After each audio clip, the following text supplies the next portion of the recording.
Another death threat, another story told. Eat shit and die, says the ghost behind the mask. They want me murdered, is that such a heavy task?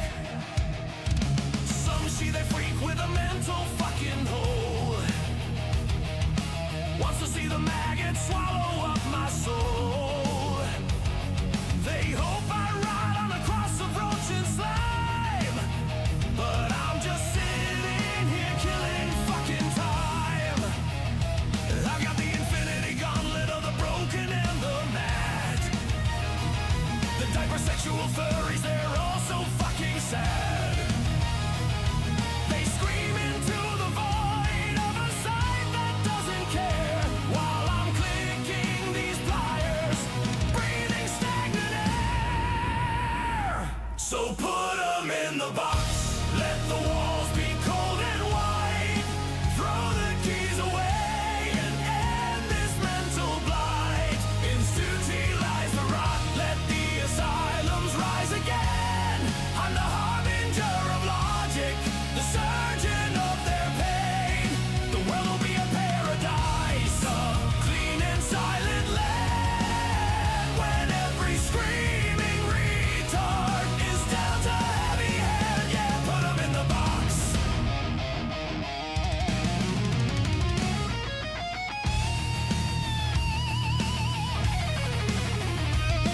Blue skies a cesspool where the moderation's limp. Every basement-dwelling loser, every blue-haired pimp, advocating murder in the name of being kind, while Section 20 leaves the justice fucking blind. They say I'm a net negative, a cancer on the earth, but their own pathetic lives haven't seen a moment's worth. They're begging on their cash apps, crying on the floor, while I'm the one they hate, and I'm the one they adore. Success is measured in decades, like the prophecy of doom. If you strike me down today, you'll be singing a different tune. A million more will rise, a million more will fight. You can't kill an idea with your petty childish spite. I don't fear the reaper, I don't fear the grave. Before I was born, I was nothing. There's nothing left to save. But while I'm here,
but you're still watching.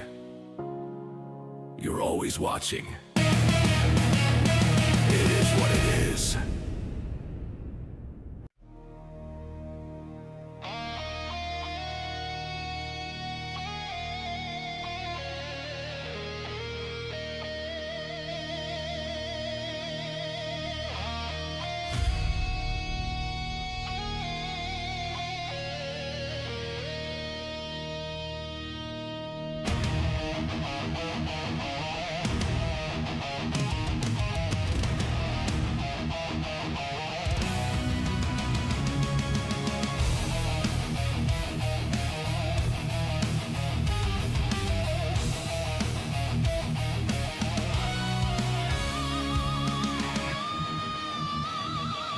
The screen glows blue in a room of dust and mold. Another death threat, another story told. Eat shit and die, says the ghost behind the mask. They want me murdered, is that such a heavy task? Some she they freak with a mental fucking hole. Wants to see the maggot swallow up my soul. They hope I ride on a cross of roach and slime, but I'm just sitting here killing fucking time. I got the infinity gauntlet of the broken and the mad. The diaper sexual furries, they're all so fucking sad.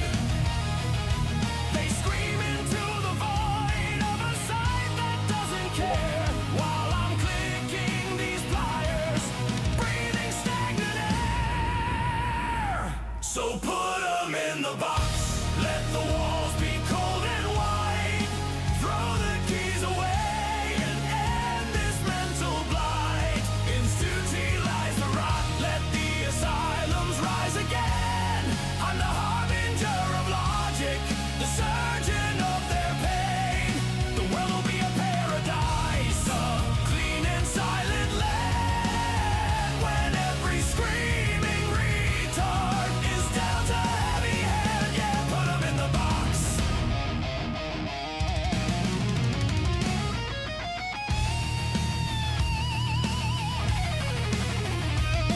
Blue skies a cesspool where the moderation's limp.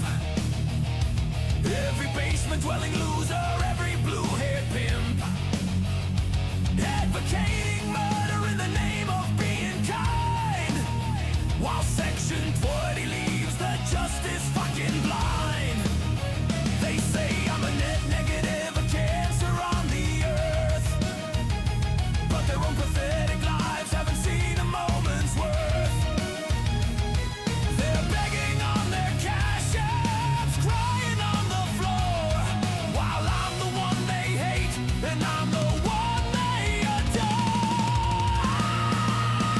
Success is measured in decades, like the prophecy of doom. If you strike me down today, you'll be singing a different tune.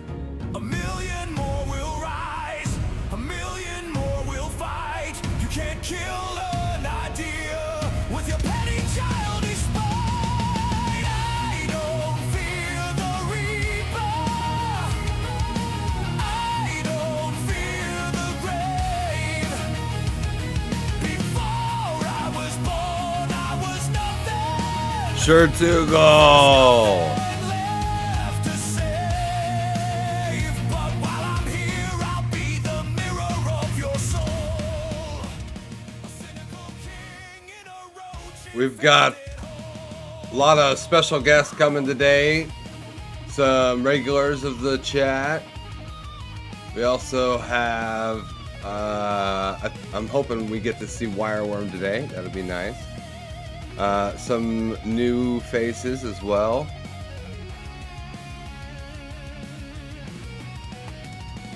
It's gonna be a big day. Big day. You guys today, your job is we're going to do VTuber. We're going to get that going, hopefully. Currently in conversation with an artist who can get it rigged up.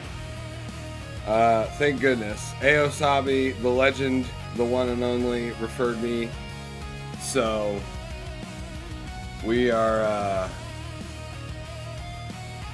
hopefully gonna get some more done here.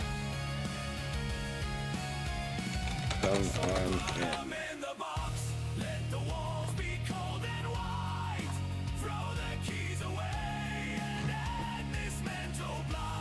We're almost ready, but we also got a lot to cover.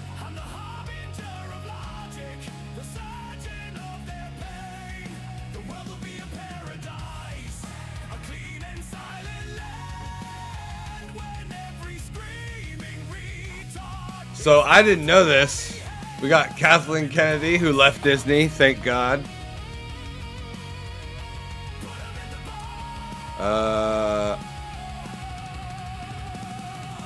Ooh, that sounds good. Cash Jordan made some new stuff. Mobs invade a church mid-service, it sounds like. I'm an irrelevant retard. I'm an irrelevant retard, right? That's what you said. But you're still watching. You're always watching. It is what it is. Hell yeah, brother. You'll love to see it. That is, of course, you guys all know, Put 'Em in the Box by Leaflet, featuring the Bald himself. And Leaflet Nasari, fantastic. Absolutely god tier. That was just one of the best things I've ever seen. I really love that music video. It's just so funny. It's Leaflet does amazing work. Elrich, good to see you. It's Gold Cat. Yeah, you're right, Sid. Elrich says, I love that video. It's so funny. Sure, Toogle. I have a feeling you'll like this one. All right. Yep. Let's give it a looky. Let's give it a looky here. Oh, no. Oh, no. Sure, brother. What have you done to me? What do you want from me?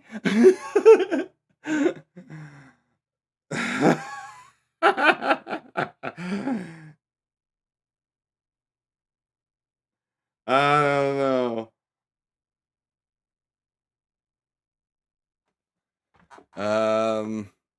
Sorry, still working on. Okay, is this going? Am I? Okay, YouTube, you are really messing with me, aren't you? You're really pushing it. There we go. Okay. And I should probably turn that off.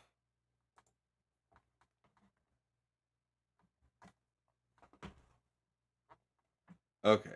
And then we do that. And I have a guest, I hope to see in the stream today. Name is, she goes by Sandra Arts.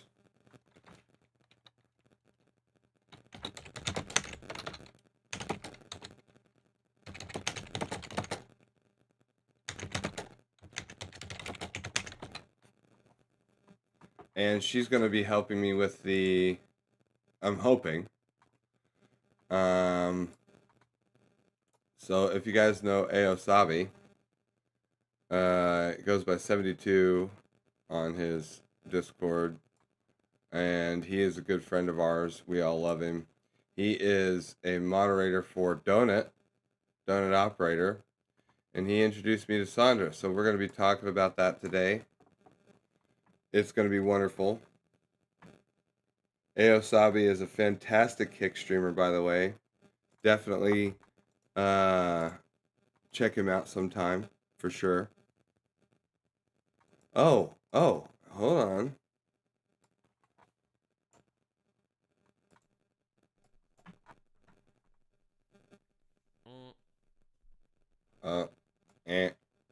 That's a fart. Yeah, I think it's Twitter. Alright. Alright, let's do this.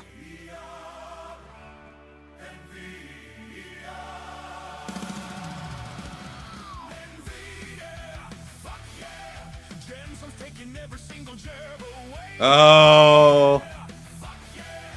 Oh, I get it. America.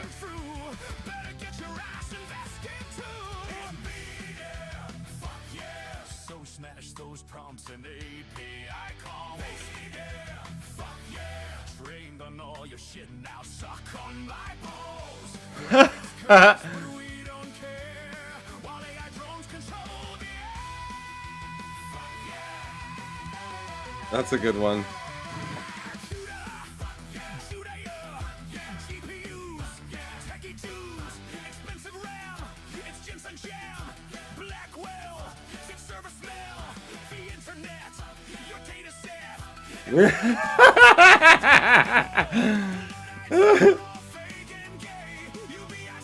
Oh. I don't like this. This makes me mad. And here's why. Chamath Palpatine is one of the key figures who got Trump elected, and without Trump elected, we'd have Kamala, and with Kamala, we'd have kids being mutilated instead of abolishing it and putting an age limit of 18 and up on chopping kids' dicks, tits, and pussies up. It's like, that's fucked up. That's so fucking sick. So, he was instrumental in that. Yes, he's a Facebook investor, and yes, he's a billionaire, but he's a good guy, and so is everybody else on the All In podcast. I don't like this part, but yeah, I love this because this is about Xi and the fact that Nvidia is not allowed to send over their best like GPUs over to China. And the thing is, that's a good thing. You don't like communism, I promise, and you don't want it to spread. But you definitely don't want China to be more powerful militarily, technologically than the U.S. You just don't. When it comes to AI and tech, look, it's here. You can't put the genie back in the bottle. So who do you want to win at that?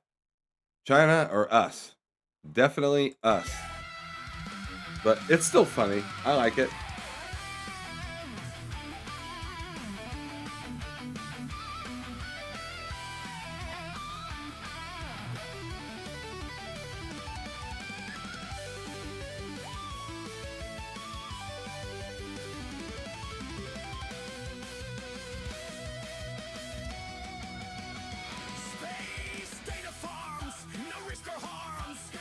Elon Musk's puppet is epic. Taiwan exists? It's great work visually. Yeah, Elrich, it's a phenomenal job. I can't stress how well of a job they did. But it's all in good fun.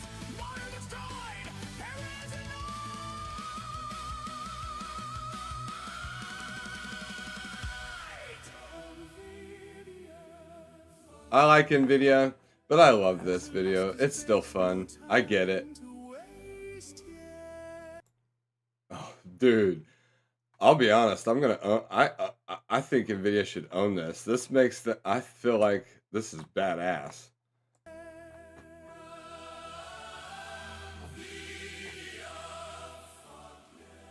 Oh yeah. I just can't wait to be replaced. Ow! History came through. It's paper clips, tracing breakers.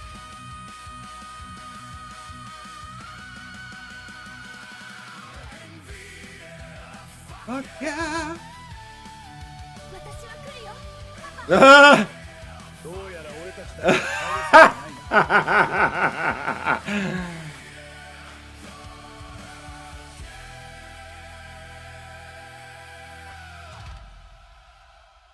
All right, that was good. It was good. We can take the starting soon banner off now. And Sandra, let me know if you are in chat. We can definitely keep talking about all that stuff while we're doing reacts today. Definitely give it a like, and I'm sure you guys already have it. It'd be pointless to share this with you guys because I know you guys already have it. There's no way you don't. But I'm going to put it out on YouTube chat too. So, Base Crusader, Ultimate Crusader. You can check that out if you are in YouTube chat today. Hope to see you. And here we go.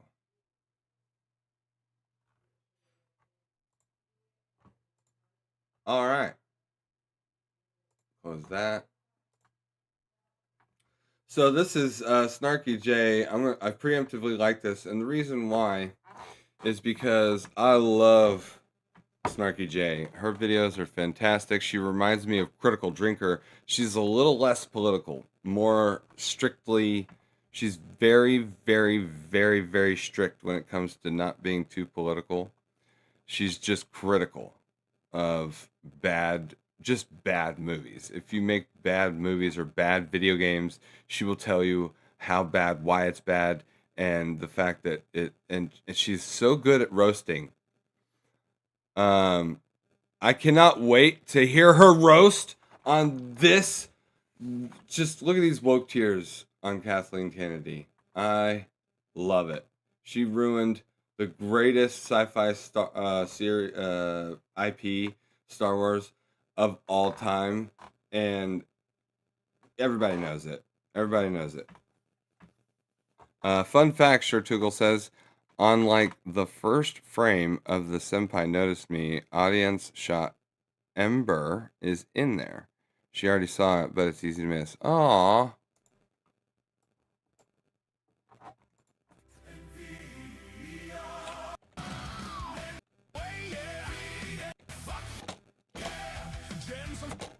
I love this. I didn't notice that. So...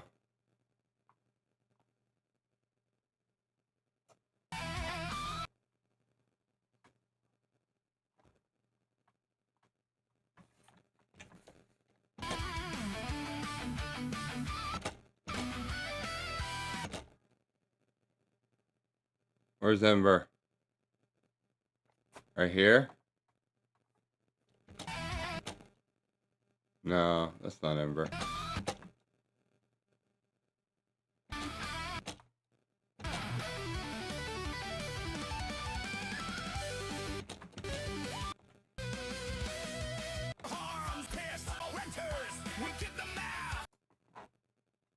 Um...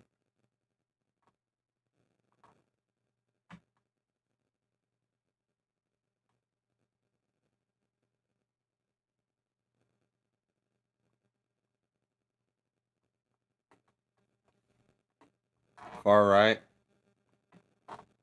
In the crowd?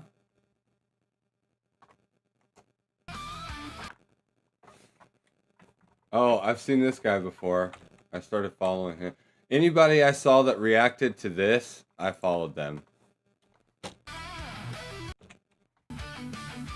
It's the litmus test. Far right.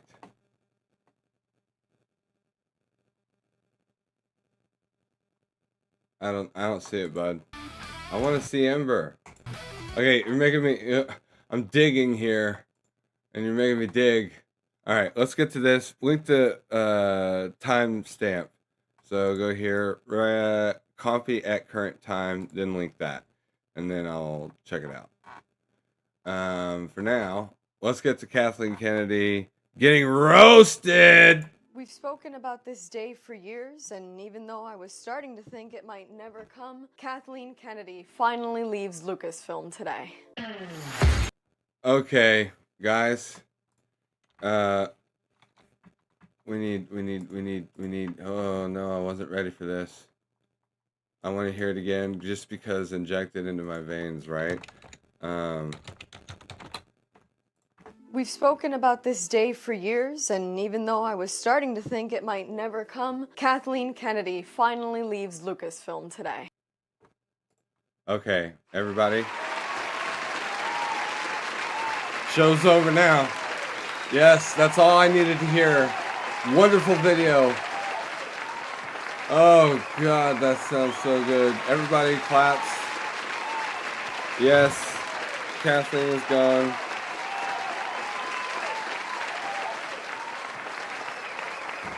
We love to see it. Hey y'all, Snarky J Cosplay here. Today, we finally say goodbye to Kathleen Kennedy, whom after 14 long years as president of Lucasfilm is stepping down and leaving a vacancy for none other than Dave Filoni and Lin-Manuel Brennan to step in and run the company together. Today, we say goodbye to a leader who took a franchise that was soaring above all others on the A franchise that was soaring above all others. tapestry of pop culture and crashed it deep into the pit of disappointment, despair, and apathy. Today, Disappointment, despair, and apathy. Oh my, the level of verbal roasting. I'm just, okay, we gotta put CC on this. Everybody pay attention. This is how you roast a woke, libtard idiot like Kathleen Kennedy. we say goodbye to a visionary who saw 2 trilogies worth of films and an entire universe handcrafted by hundreds of writers with novels, comics, and beyond, and trashed all of that in favor of paving her own way through the hallowed halls of a much beloved franchise. True. Today, we say goodbye to a woman who blazed a trail through a franchise written with creativity and love, and blazed that trail not with the love and care of the settlers who established the very nations that we all live in. Rather, she set the trail ablaze and burned down every gift the once fertile land called Star Wars once offered us, leaving behind barren fields of forgotten merchandise and weeping fans now starved for quality entertainment. We say goodbye to someone who, no, she did not act alone. Rather, she assembled a team so devastatingly ill-equipped to write for Star Wars, yet so vastly Holy shit! overfunded that it was through this team that we were given absolute disasters like Solo, A Star Wars Story, and the worst thing I've ever seen, The Acolyte. The entirety of the Star Wars franchise is finally... Oh my God, The Acolyte. The Acolyte was just... It doesn't exert... It was that act that some... Asmongold would say, some babies should be aborted. And The Acolyte is one of those babies. I don't like abortion, by the way. free from Kathleen Kennedy's reign of terror. Well, not really. I mean, she picked her successors. And as I mentioned earlier in this video and in one of my last videos, Kathleen Kennedy has been propped up by a team of people who have supported her and her decisions over the last 12 years, and she will likely still continue to have influence over Star Wars as a whole, even if she's stepping down as president of Lucasfilm. But she gave an interview to Deadline to mark her exit. And sure, they talked about her next steps, her excitement for the future, her joy at the advent of AI in Hollywood. But what I'm most interested in when it comes to this exit interview is her parting words for the Star Wars franchise, the message that this interview and she essentially has sent to the Star Wars fans in the wake of the devastation that she has caused over 12 years as president of Lucasfilm. And much like I did on this channel some time ago, I would like to dedicate the next part. Sandra, good to see you. Thor, my dude. Holy crap, man. I love to see your face, you freaking Thor. God, you're just so damn sexy. Okay. This is how you roast like an absolute, complete, total failure like Kathleen Kennedy, who destroyed Star Wars and disappointed fans across the planet. I mean, this is how you roast. Listen to her. She's going off on this woman. Part of this video as a personal letter to none other than Kathleen Kennedy. Kathleen, on the day of your exit, you can undoubtedly hear the triumphant fanfare of a fandom now feeling free after being under the iron fist of your rule for almost 15 years. Guys, we're free! Freedom! No more Kathleen Kennedy!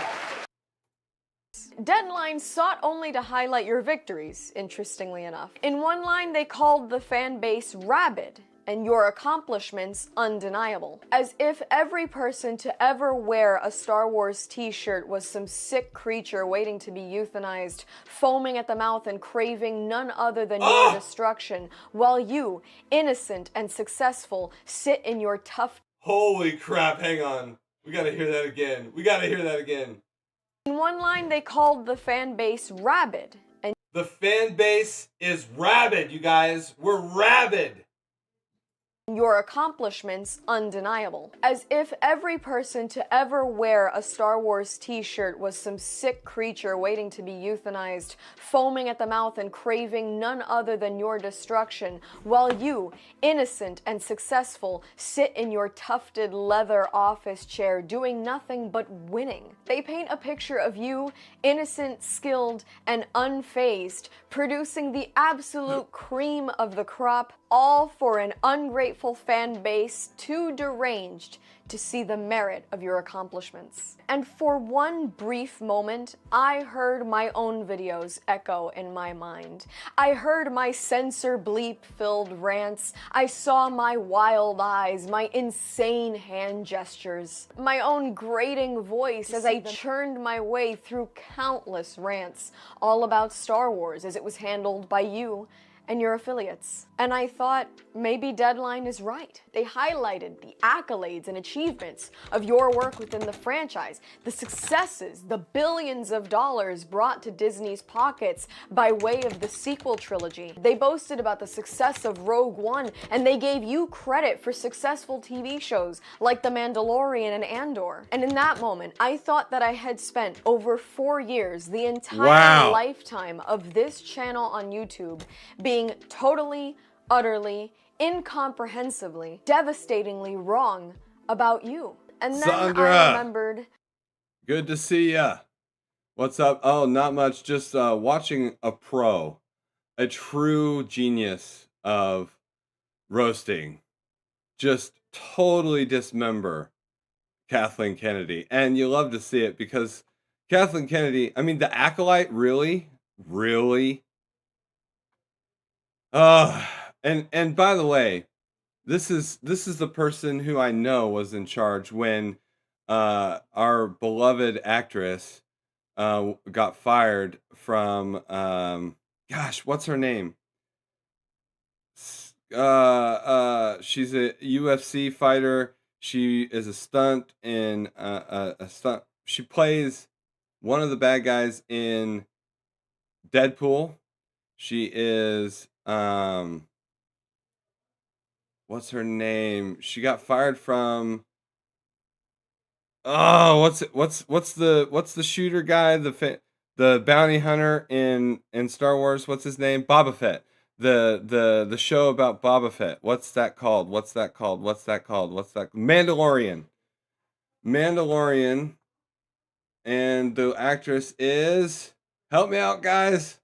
This is the media, and they are owned by the highest bidder. And they are too cowardly to ever be honest and risk losing access to the privileged few. The ones raking in dollars and sitting at the top of the food chain in Hollywood, the others like you. And I remembered that your reign of terror also brought us the losingest Star Wars of all time, Solo, a Star Wars story. The only film that could turn our it totally bombed at the box office, Probably you the guys. slickest It was guy in the awful. galaxy into an unlikable peon. I remembered that the sequel trilogy, for all the money-making records The Force Awakens could have broken, and for all the billions that the other two films brought Disney, was an unplanned, misguided violation of the entire Star Wars franchise that not only stained the tapestry of this franchise that Stained the George Lucas created decades ago, but it also ripped the fandom asunder in Yeah, it did. ways that it would Ripped never us recover asunder. from. I remembered that while the first two seasons She is just roasting the crap out of this woman. Guys, I'm just gonna preemptively do this. Give her a like and a follow, okay? of The Snarky J. Mandalorian had There, right here. She got fired. She got fired for saying that you shouldn't hate your neighbors. Like she said, getting your fellow neighbors and your fellow community to like rat and tell on you is what the Nazis did to the Jews and to like the Germans who would rat on other Germans who were hiding Jews, right? So they would hide Jews away and like try to protect them from the Nazis, and then like if your neighbor found out about it, they would turn on you, getting your neighbors to turn on each other. So she said that's what the Nazis did, and we should not do that. Okay, we should not do that. And she was talking about how people were ratting on each other during COVID about masks, about walking more than once a day in some states, doing their run or workout, doing all that stuff. And she said, this is dystopia, and we should not be doing this to each other just because somebody wants to not wear a mask. And because she said that, she got fired from The Mandalorian. Her character was a huge key character in the story, and she was fired for saying that you shouldn't be ratting and turning on your neighbors just because they don't think they should have to wear a mask. Okay? Kathleen Kennedy was responsible for that. soul and Her name is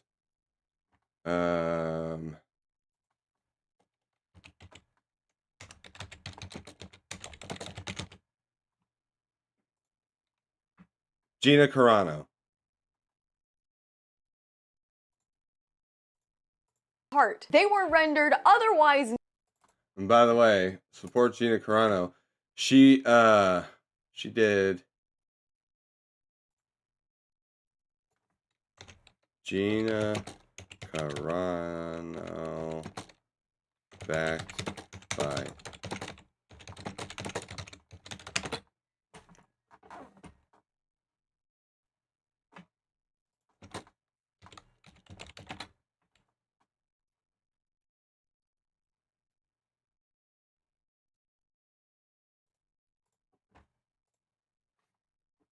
Elon Musk. Please let us know if you would like to join the lawsuit against Disney.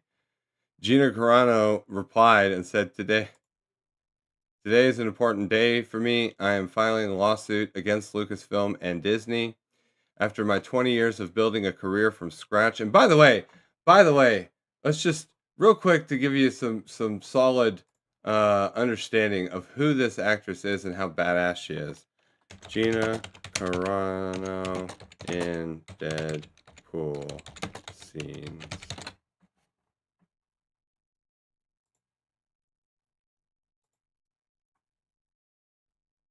Superhero landing. She gonna do a superhero landing. Wait for it. Woo! Superhero landing. You'll love to see it. Yeah, that's really hard on your knees. Totally impractical. She's a badass. You'll love to see. She's truly epic for women because and an inspiration to young girls out there because she's a UFC fighter. She does all this like badass stuff, and she was celebrated for it and lauded for it like all over, and yet they treat her like I'll do shit. it. You're a lovely lady, but I'm saving myself for Francis. That's why I brought him. I prefer not to hit a woman, so please play. Bro, yes, dude. So definitely support Gina Carano in all of her efforts. I believe, if I remember correctly, this was posted when? February 6th, 2024. I think she won. Yeah. Sydney Watson. Oh my God. You guys, we all are fans of Sydney. Look at that. Look at that. I love it. Chloe Cole. Oh my God. Donut operator? I didn't know. It's all one big circle. Am I right, Sandra? So Sandra, you guys, give her some round of applause in chat. She is she is the artist who did Aosabi's rigging, and for his VTuber, and she did a fantastic job. We can go to here, go to here. Let me show you how good this girl is. I mean, look how clean.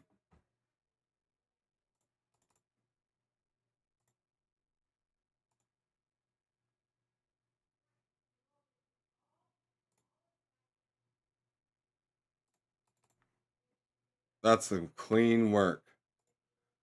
Sandra, that's some clean work. Definitely support Sandra. The goal today is to have a discussion with her on how I can get that done with, and I know you guys have been waiting for it for a long time. At least I know Thor has been like asking when I'm going to get my VTuber. I know Wireworm was asking. Sure, Tugel had asked at one point, I'm pretty sure. And so this is what my model is going to be based on. And I want to give her whatever art she needs. So if you need that file, Sandra, let me know. So definitely support her work. It is, I don't know how much it's going to be. She'll tell me in Discord.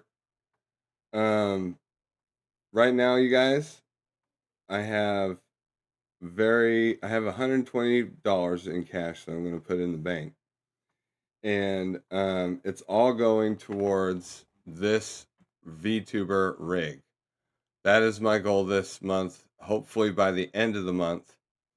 And okay, yeah, I'll send you that file. That is my goal. And so definitely would appreciate any support on that front. Let's finish up this video though. This is just getting too good.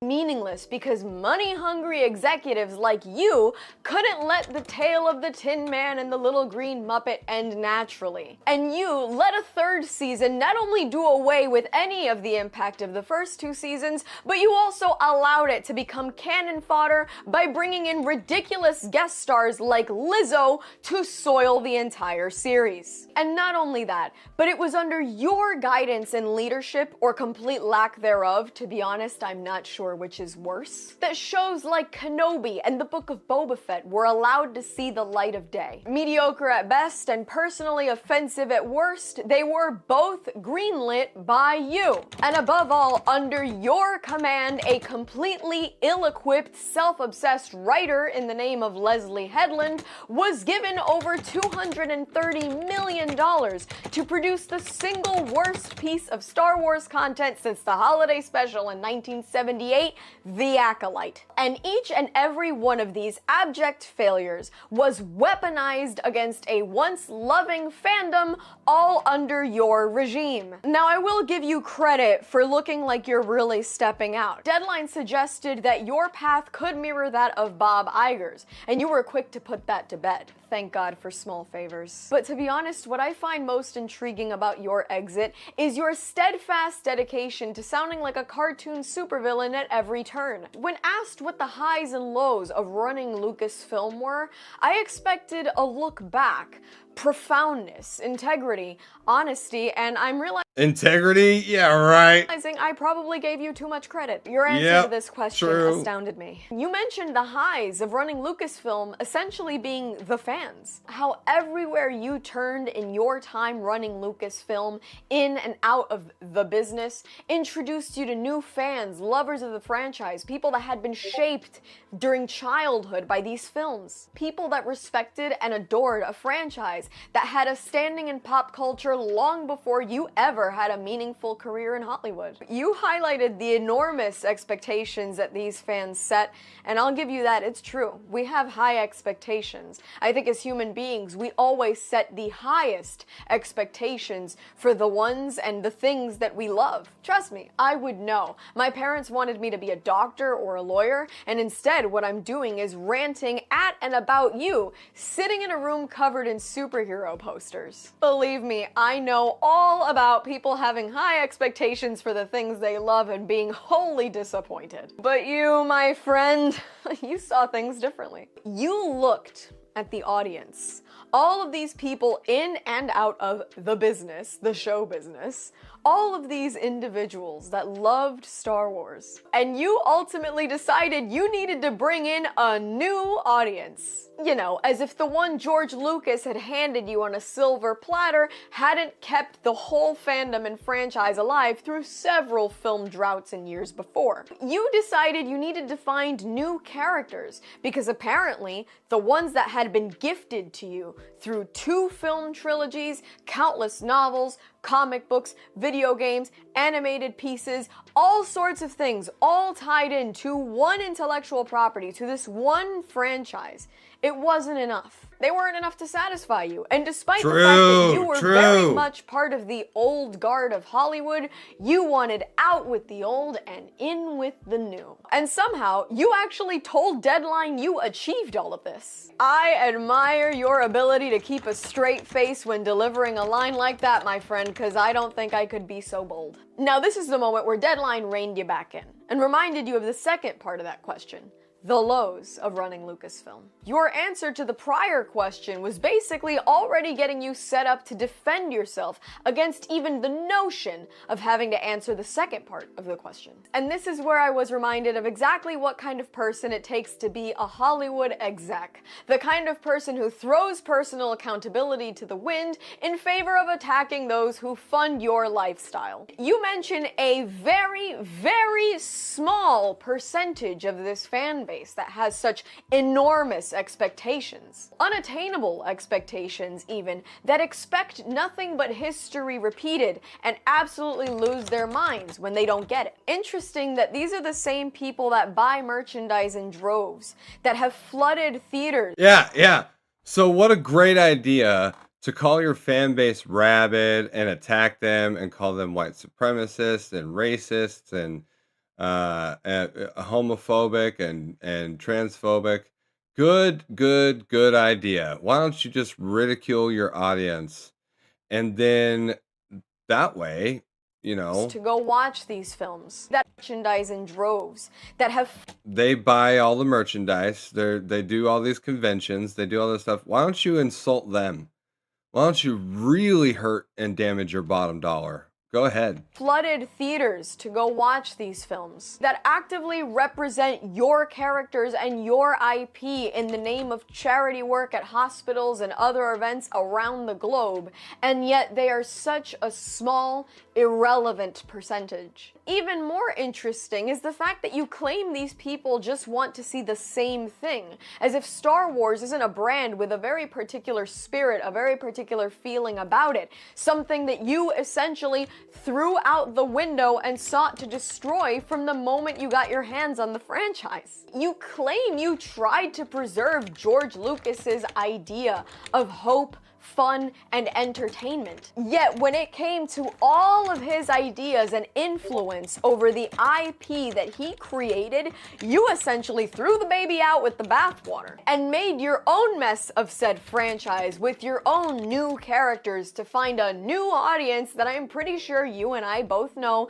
does not exist. Instead of potentially reevaluating your strategy and listening to what the fans say, you look upon us with contempt and claim you wouldn't do anything differently. You wouldn't change a single thing because according to you, everything that's gone on has been perfect. You actually think you expanded upon Star Wars in a meaningful way. I suppose you expanded on the Star Wars franchise in the same way a shotgun expands on a watermelon. You utterly obliterated it and left it a mess that no longer looks like what it used to be. And you know what? I want to feel differently about you. Believe me, I really do. Because I know what the broad, violent brushstrokes of unbridled criticism feels like. And sure, on a much different scale, don't get me wrong, but I know what it feels like when the waves of contempt, internet commentary, criticism, I know what it's like when those waves crash upon you and they leave you pinned to the shore, unsure of when you'll ever be able to come up for air again. It's the pressure of an ocean weighing down on shoulders that are almost too narrow to bear it. I also know and can acknowledge that sometimes the criticism towards people of a feminine persuasion like us, it's a different flavor. There are men doing a job very similar to my own that don't get spoken to the way I'm spoken to. But as I put on rose-colored glasses and I tried to empathize with you on my 4th or 5th attempt through reading this godforsaken, self-aggrandizing excuse for an exit interview, you made one grand error. You claimed at the end of all of this that you were being unfairly targeted because of your gender. If I cried woman for every mean comment I've ever gotten, I would have to blame what's in my pants for 2 simple facts. 1, I frequently have hot takes, and 2, I have an incredibly polarizing personality. I take accountability. Something you clearly have never learned to do if you still think nothing went wrong with the Star Wars franchise and the only reason people don't like you is because you're a woman. You would have to be playing so dumb to blame this on a gender issue instead of acknowledging that some of your choices were probably polarized.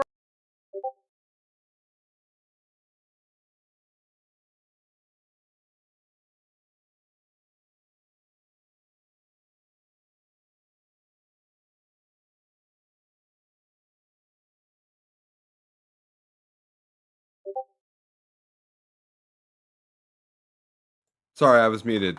So they blame the fans and they say that the reason why they didn't like any of the Star Wars products that Kathleen Kennedy put out there was because they hate women?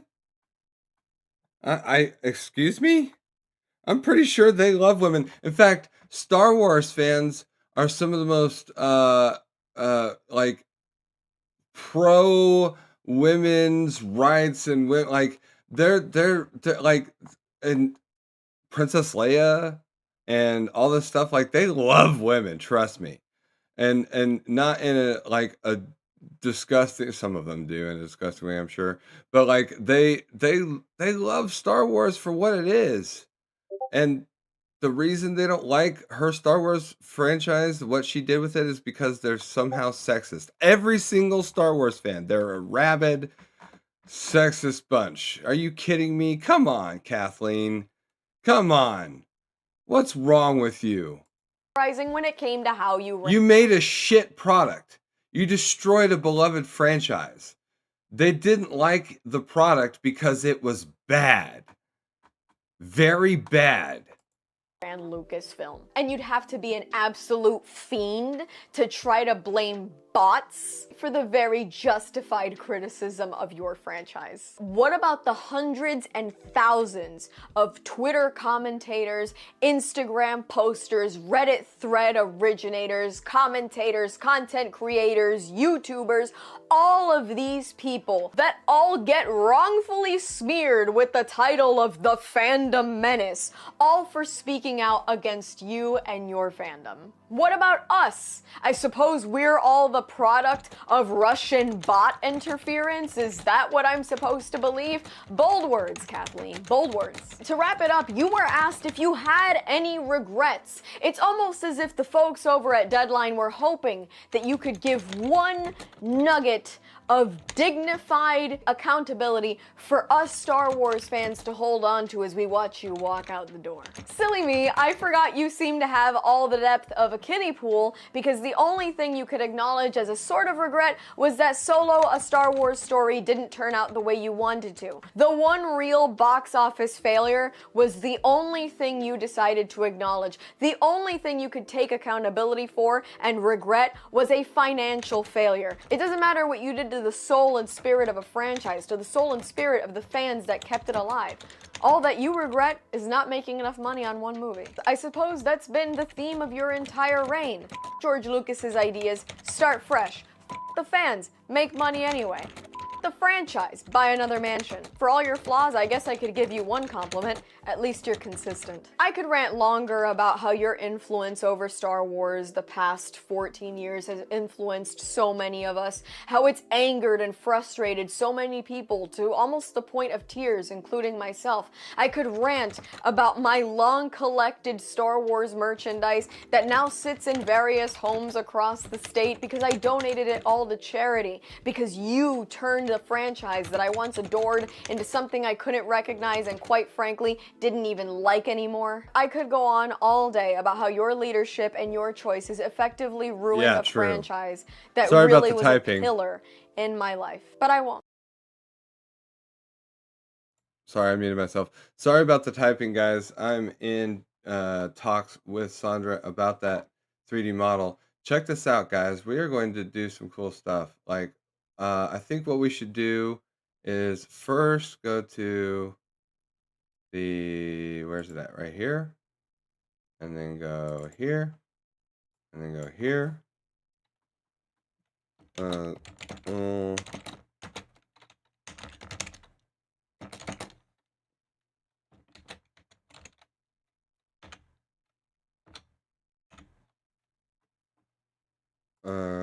Here we go. Today, I'm just not giving you any more of my time. Today, I'm popping this and celebrating. Yes, absolutely. Celebrate the fall of Kathleen Kennedy.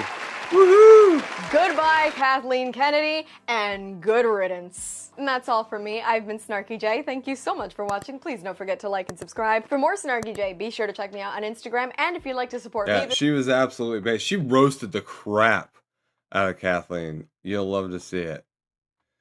Okay, the next thing I wanted to cover today is going to be... wow. So they invade... Look at this church! What? Brooklyn Blade, good to see you over on Twitch. Oh, sorry, I did say that earlier. I saw you. Yeah. We saw you. Good to see you.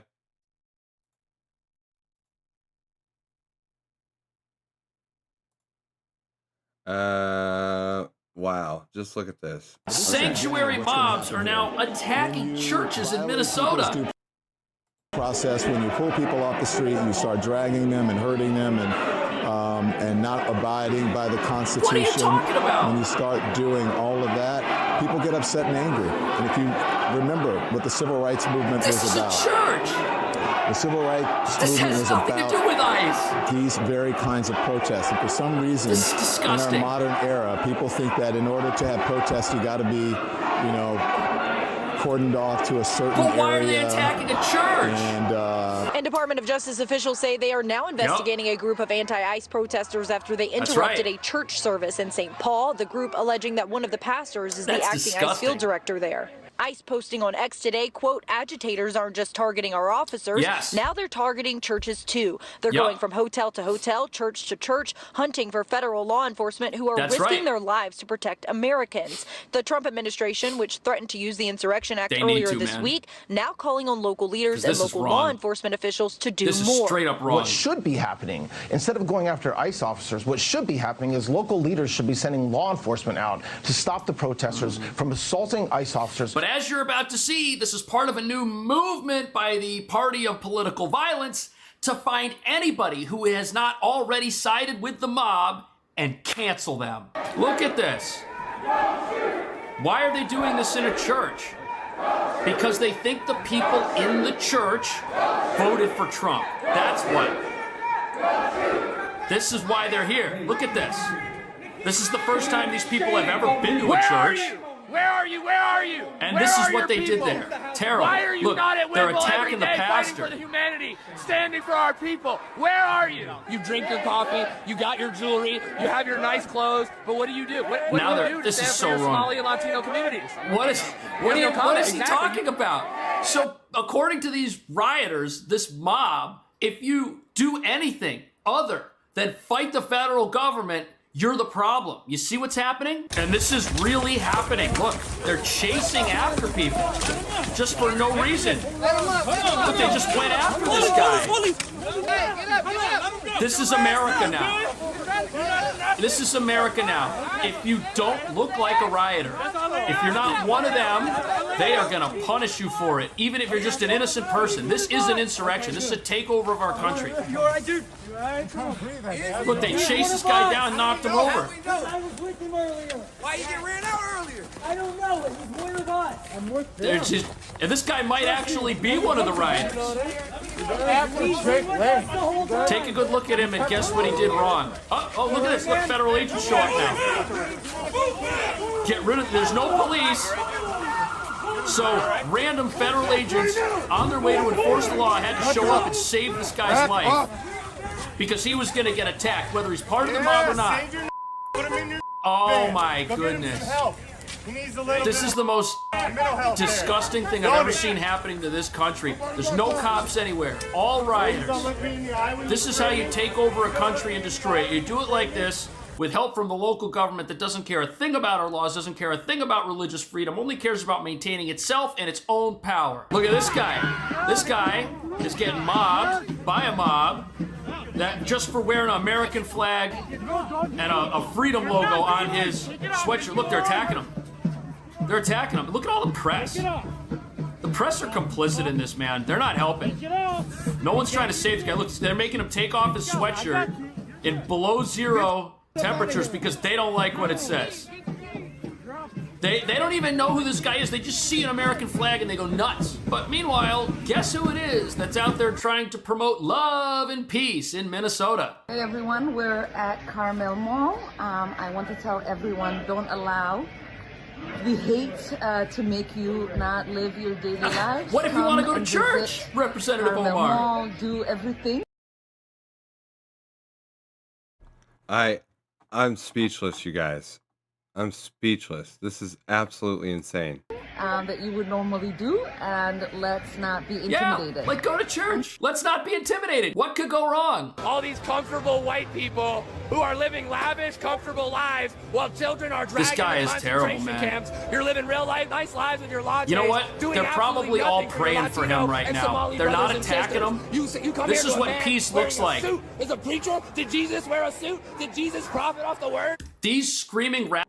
Okay, guys, I know I was busy typing in the background. You'll be happy to know we have I've pulled every Trump trick I could possibly pull, and I negotiated $550 for the VTuber model. Thanks and ton for Sandra Arts for giving me a small discount here. We really appreciate it. So guys, we're going live with this. Let's do it right now.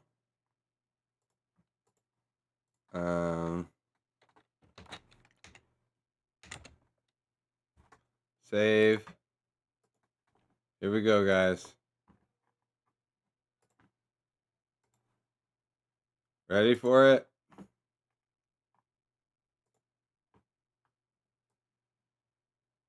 There we go.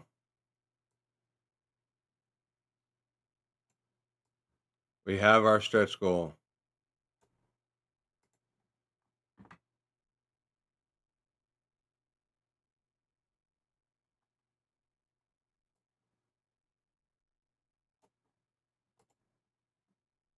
Let's change the color of that.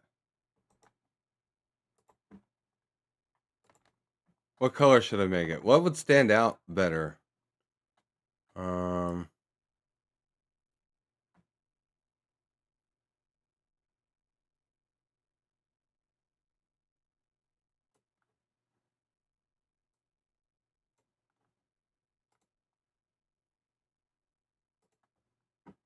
Yeah, that won't stand out. I was thinking traffic orange, but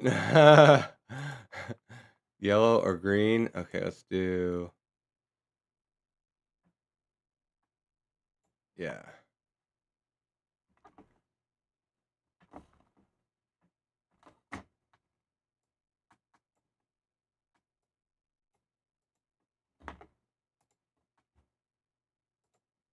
There we go. Radicals. We have our stretch goal. Everybody give Sandra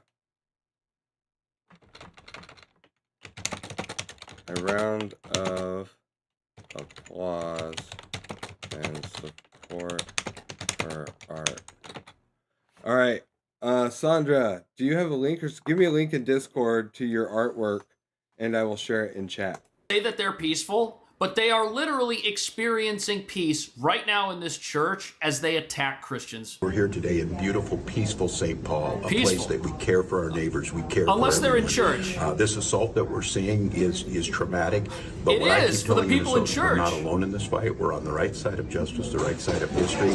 Please keep thinking of Minnesota. This is what these people are doing. They're saying that anyone who doesn't agree with mob-sponsored violence and endless fraud is some sort of problem in America, and that they're the problem. Meanwhile, the hatred is spilling out. Yeah, so I don't understand this. They're saying, like...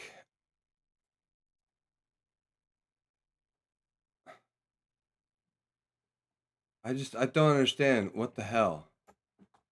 Because I was going to listen to our governor. Why do but this? The governor and Mayor Jacob Fry have proven that, like, they're not for the people. Wow. And, like, I can't just sit at home. So that's how mob rule works. These sanctuary politicians, Ilhan Omar, Tim Walz, and the mayor of Minneapolis, what have they done? This whole time, they've aligned themselves with the mob, and they've done everything they can to push the mob forward, to rally the troops and to get them to go out there. And the president says this is part of a scheme to cover up corruption in Minnesota. But now that they're saying, hey, guys, maybe we want to tone it down just a little bit, just so maybe we can win the midterm elections, the mobs have stopped listening. Earlier, before we saw these sheriff officers come on scene, we saw at least 10 people arrested by federal officers. They came out and deployed pepper spray. We saw some of the volunteer medics actually helping those people who had been sprayed in the face as well. But earlier, we did see this scene kind of play out between officers and protesters. And then earlier in downtown Minneapolis, outside of City Hall, we saw the rioters have their own medical tent protest as well as an anti-Minnesota fraud protest. The guy who was leading that was arrested during the January 6th insurrection for attacking a police officer. Look, they're attacking the counter-protesters. By President Trump. That was met by hundreds of people out supporting the immigrant community and trying. Yeah, so you're allowed to peacefully protest and make your voice heard, as long as your goal is to not be peaceful at all and is to attack the federal government. If you show up in support of having laws in our country, or if you want to go to a church, you're the enemy. To get those people out of the area. This is so crazy, man. With at least one person from the suburbs of Minneapolis who says that all of this chaos could be deterred if some of these protesters would let these ICE and Border Patrol officers do their job. This is so Take terrible, a listen. man.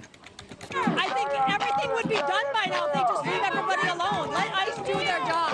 If they're illegally detained and they're a resident, they're here supposed to be here, prove it. Then you get released. Right.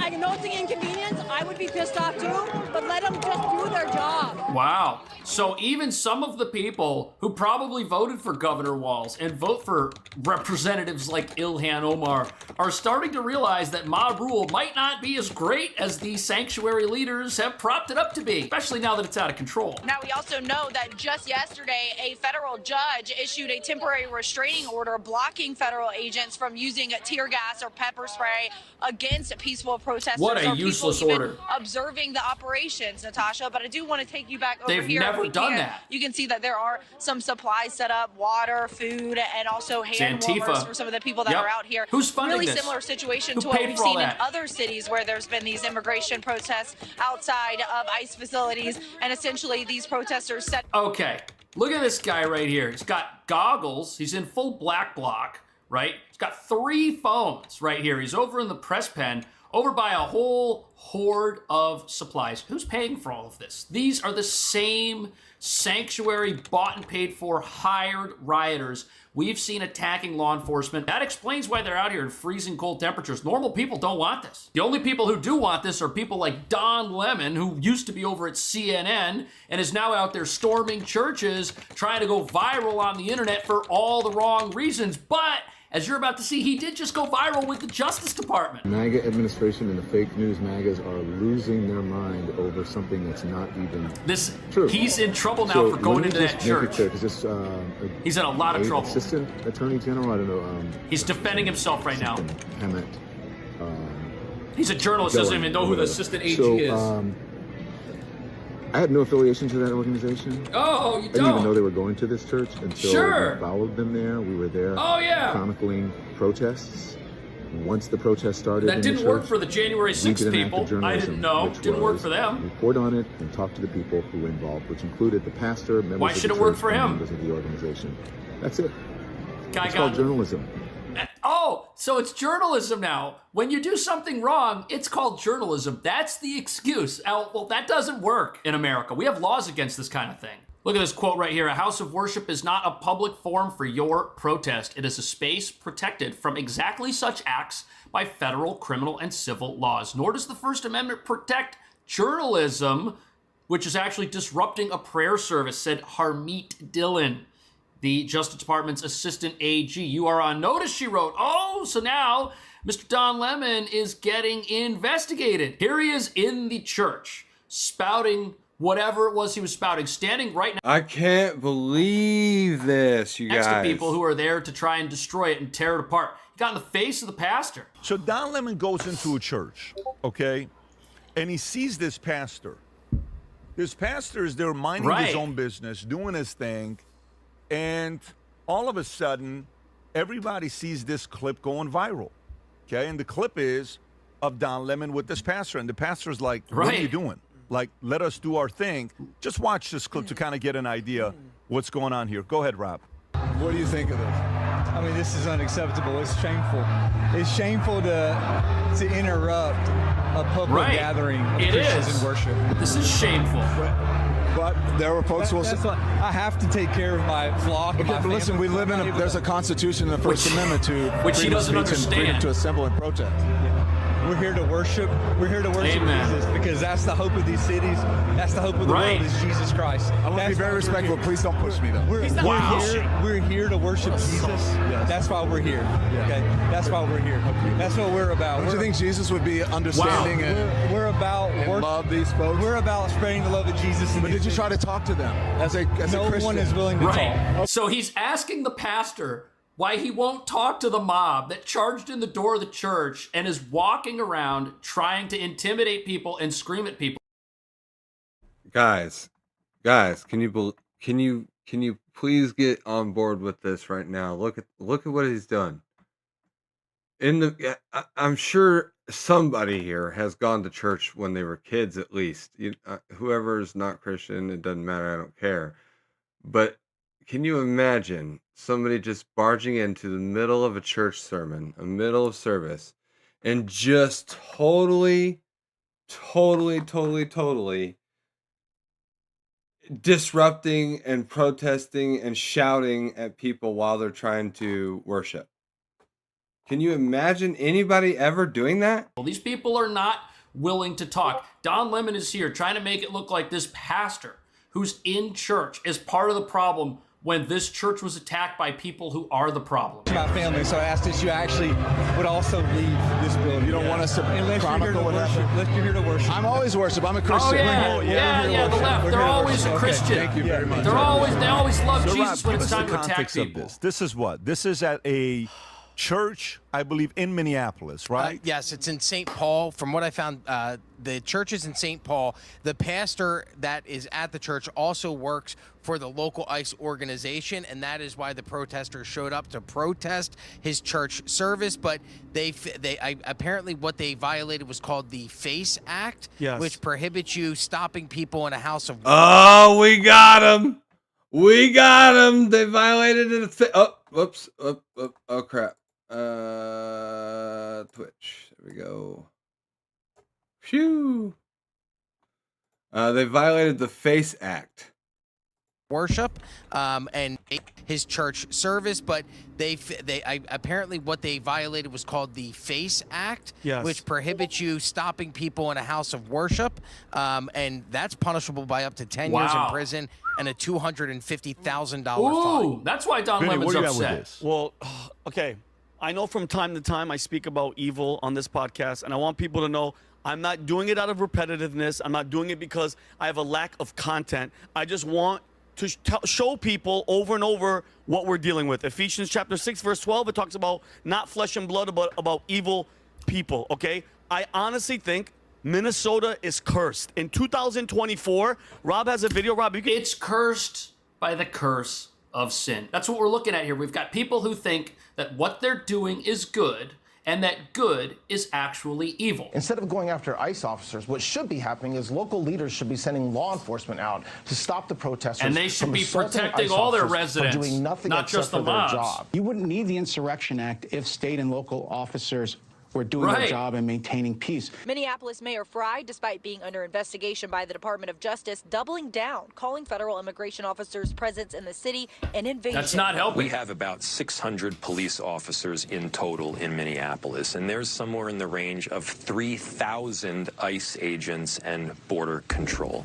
They're indiscriminately taking people off the street. No, they're not. DHS Secretary Kristi Noem has floated the idea of Minneapolis officials creating safe zones where protesters can stay and peacefully protest, similar to what we've seen in Illinois outside of the ICE facility in Chicago there. The mobs don't want a safe zone. This is their sanctuary city. The whole place is a safe zone for them. And these leaders, they are in a really tough spot right now because they have brought these mobs to the point of no return, where they're now going into houses of worship and going after people who are peaceful. The opposite of what a peaceful protest is supposed to be about. And if they go out and they say, hey, listen, you guys, we want you to stand up to the federal government.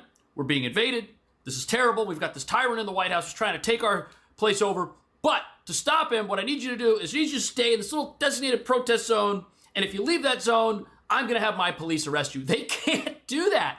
The mobs now totally run this place. And these leaders, they know it.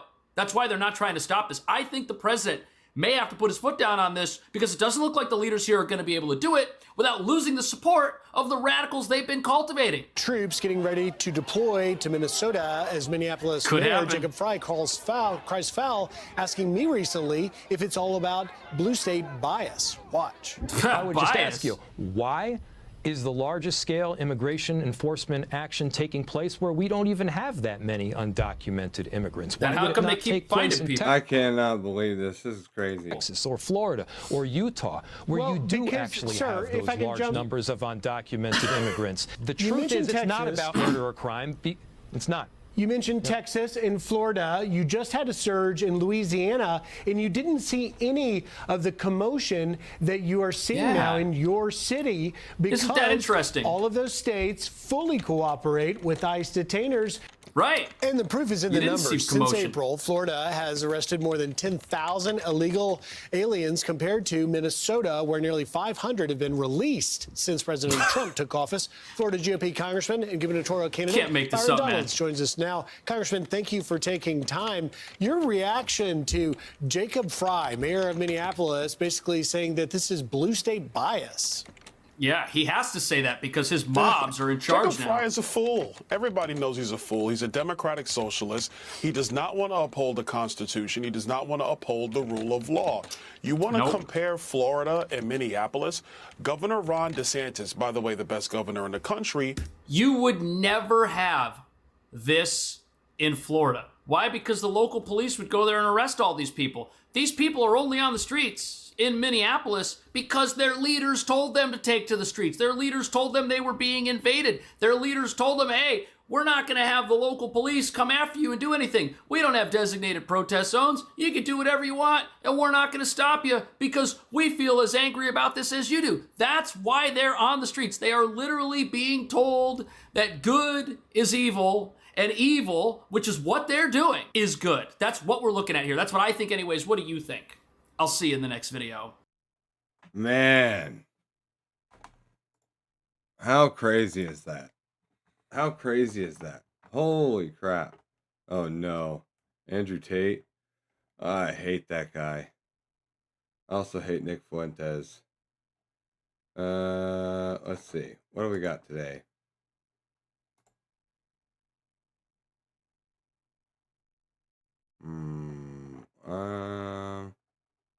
Nicki Minaj, the world is watching. Yep. I love that.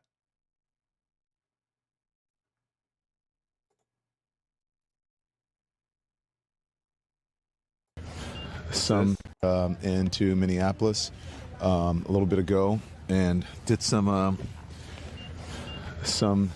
reconnaissance on the ground. I'm speaking to an organization there that's gearing up to for resistance and protest. I've been pleasantly surprised to see the community coming together. Diverse community. If you see this, when we first pulled up, we're like, wait a minute, which operation are we at? And as it turns out, because we're like, well, this is kind of MAGA coded, right? Saw the American flag. What? Over, but these are resistance protesters. They're planning an operation that we're going to follow them on. I can't tell you exactly what they're doing, but it's called Operation Pull Up. And it's Takima Armstrong, and she has been doing this since George Floyd, Dante Wright, and others, where they surprise people, catch them off guard, and hold them to account.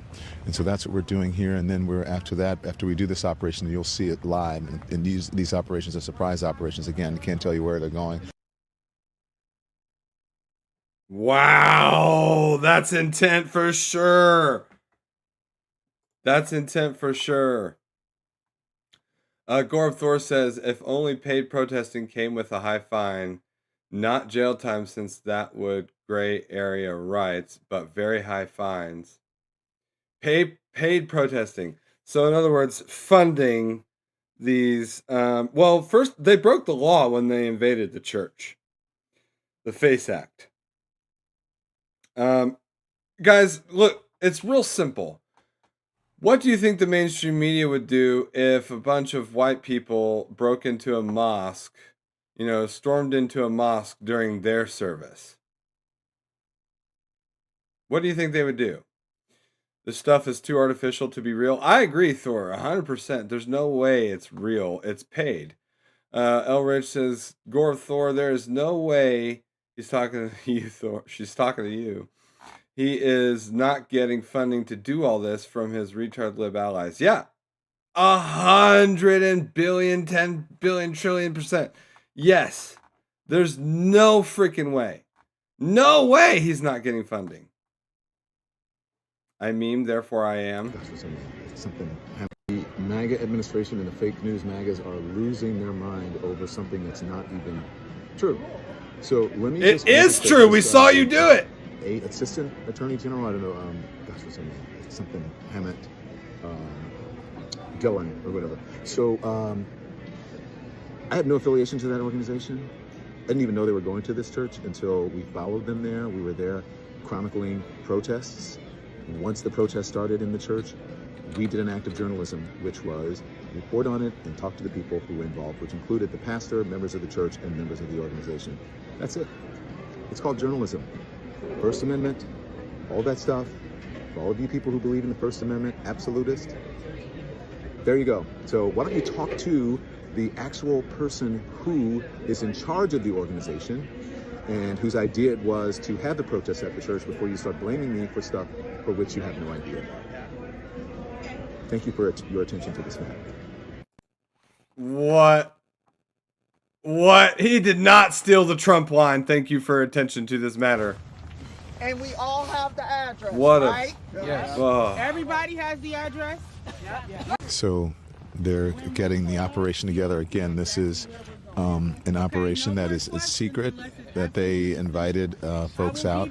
Can't tell you what is going to happen, but you're going to watch it live unfold here. You're going to watch it live unfold here. This is intense. On the Don Lemon Show. That is what I could say. I turned our camera off of them because they're giving some critical information here. But there we go. Everybody's ready to go. Let's go. Okay. Thank you guys for allowing me to be here. Thank you guys. Okay. How are you? So Good to see you. We're on. We're not saying what it is, what's going on. How? But thank you. Tell us. How can why they you're doing justify this? So this is Nakima Levy Armstrong. She's on the show Nakima on Levy Friday. Armstrong, civil rights attorney, longtime activist here in the community. And, we protest and do activism in all kinds of ways. This is Operation Pull Up, more of a clandestine operation. They clearly know what they're doing. And listen to him. MAGA administration and the fake news MAGAs are losing their mind over something that's not even true. Not even true. And here he is. How are you? Good. To see you. We're on. Like, what are you talking about? It's not true. Thank you. Tell us why you're doing this. So this is Nakima Levy Armstrong. She's on the show Nakima on Levy Friday. Armstrong, civil rights attorney, longtime activist here in the community. And, we protest and do activism in all kinds of ways. This is Operation Pull Up, more of a clandestine operation. We show up somewhere that is a key location. They don't expect us to come there. And then we disrupt business as usual. Okay, so we're going to go to the operation again. We're not going to give any of the information. Yeah, we have Hassan Diddy Piker. We have we got our nicknames. We got a Slugwig. We got our nicknames for these people. We need one for Don Lemon. Dumb Don Lemon, says Elrich. Guys, help me out. We got to come up with a name for Donnie here. This guy, oh my God, what an absolute shill and a total fake moron. Like, oh, it's not even true. The MAGA administration and the fake news MAGAs are losing their minds over something that's not even true. And here he is doing it. Like, we saw it. A little bit doing, but count. I mean, we saw him do it. God, Nicki Minaj is so based. Holy crap, I'm following her. As a Christian, she's just not backing down anymore. This is some glorious ass shit. Right now. Uh-oh. What do we got? Press briefing? We'll keep that up.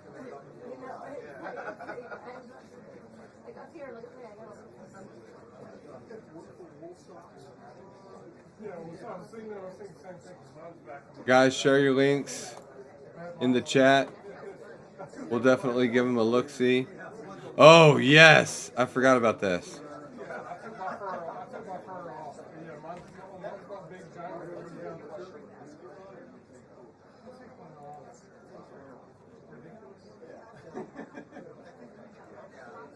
Ounce of gold.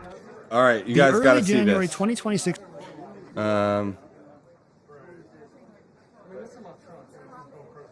Yo, what's up, guys?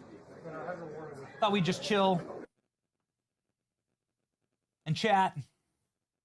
I noticed that this was going a little bit late. You know, we go. We're gonna keep that right about here. We're gonna shrink. And then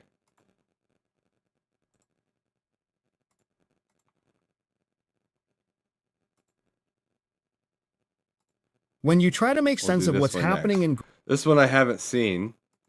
but I do know what this is about. Right here. Military industrial needs would not only mean the United States would have increased national security because we'd be able to build our own military industrial needs on. Wireworm, my dude, you made it. You made it. You made it just in time too. We're about to do a react. I've seen most of this video. I didn't bother watching all of it because the key parts here are going to be, it's right around, yeah, right here.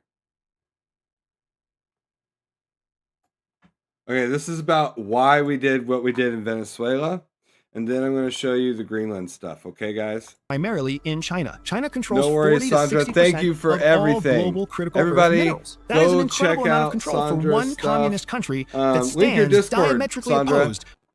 Link your Discord because or if whatever you want to use to so that we can all see and follow your stuff.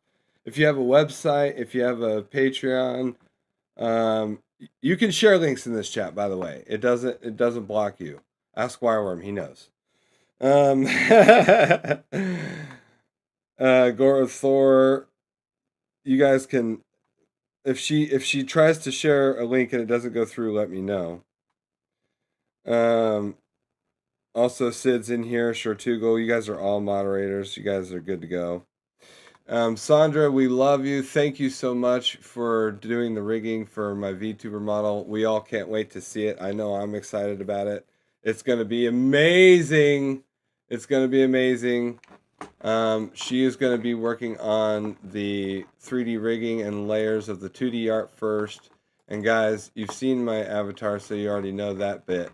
But here's some more art.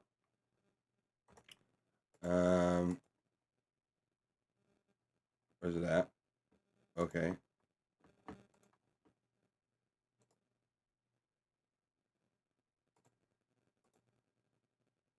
What? There it is.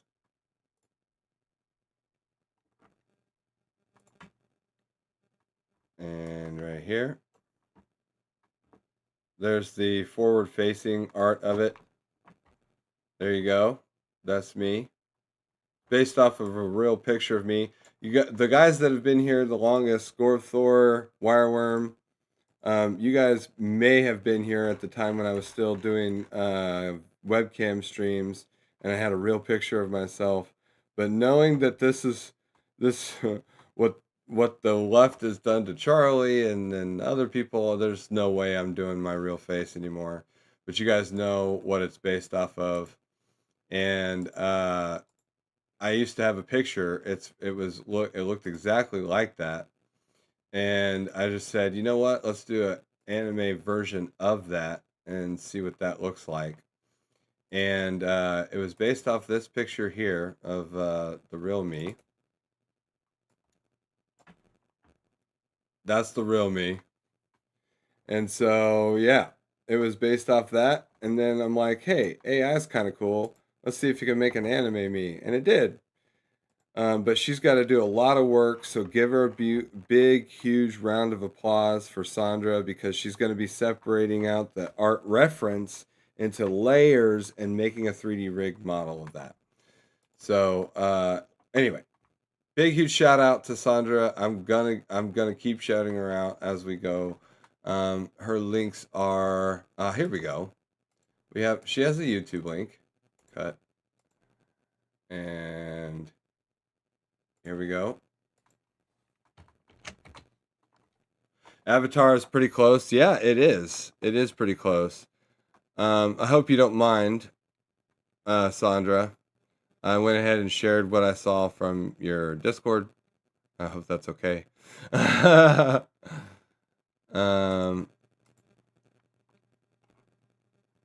She's got. Wait, hold on. The Stanley Parable? Yo! I love that game, Sandra. That's what's up. I don't know if this is your personal YouTube or not, but that's cool. Guys, give her a sub, give her a like. Definitely check her out. In the meantime, this is what you don't want to miss, because here We're going to dive down deep into all the things Venezuela and Greenland, and it's important, guys. It's really important.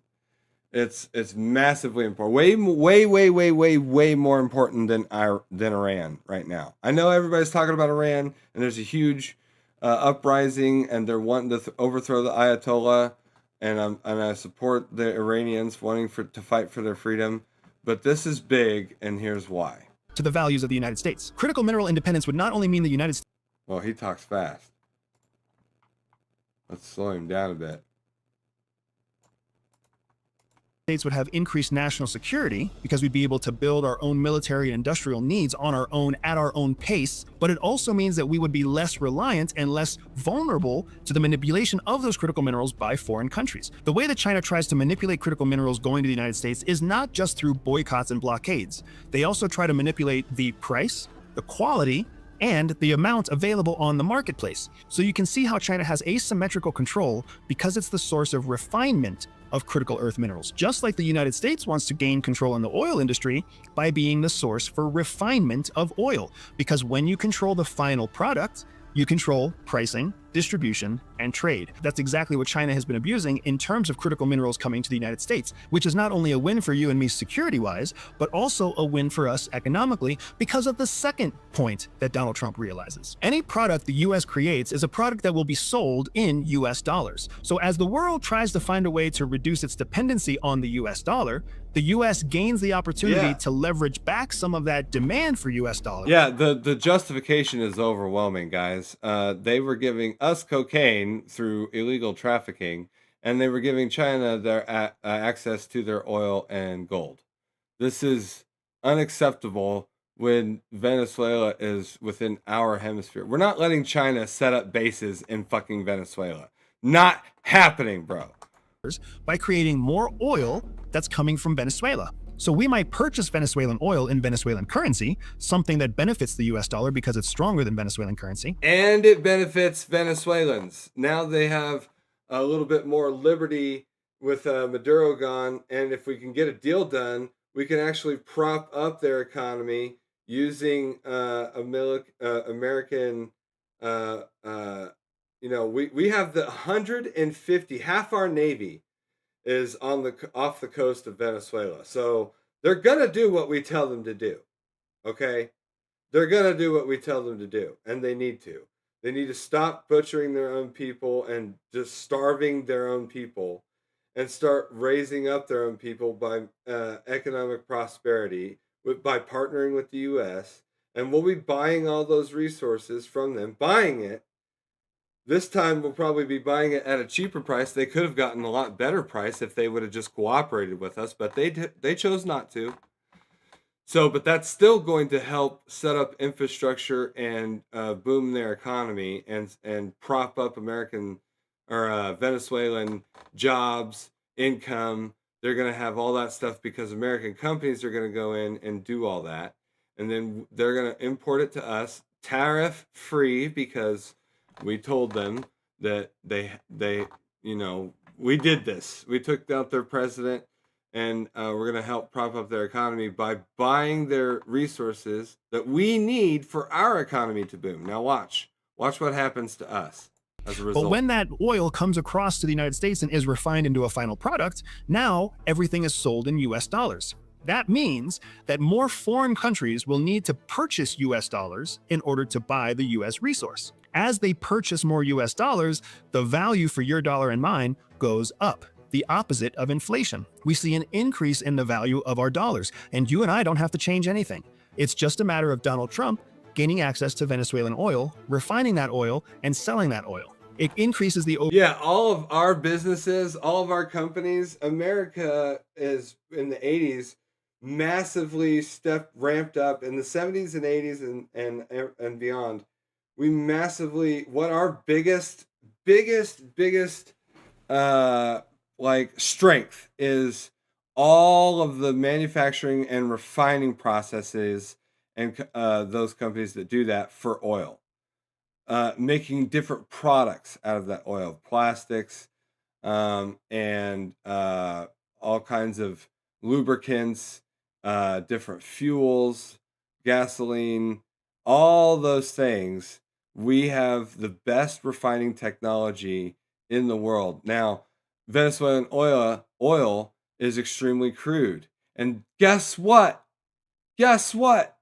There's nobody better equipped to refine that product, that extremely crude oil, than the United States. We're the best country in the world at doing that. Overall GDP of the United States, because which means jobs across all of those companies that do that in every state that does it. We are refining a natural resource and selling the refined final product. Thirdly, it makes it so that your US dollar and mine actually buy more of those resources at a lower price inside our own country. Right, this grows our GDP. Now, guess what happens when our GDP grows? Our value of our dollar gets stronger. So, check this out. This is real easy, guys. USD to euro. Right now, the US dollar is worth 85 cents in euros. That's bad. It means euros are worth more than $1 right now. Our dollar is only worth 85 cents over there. Okay? But if we grow our GDP, and I will show you.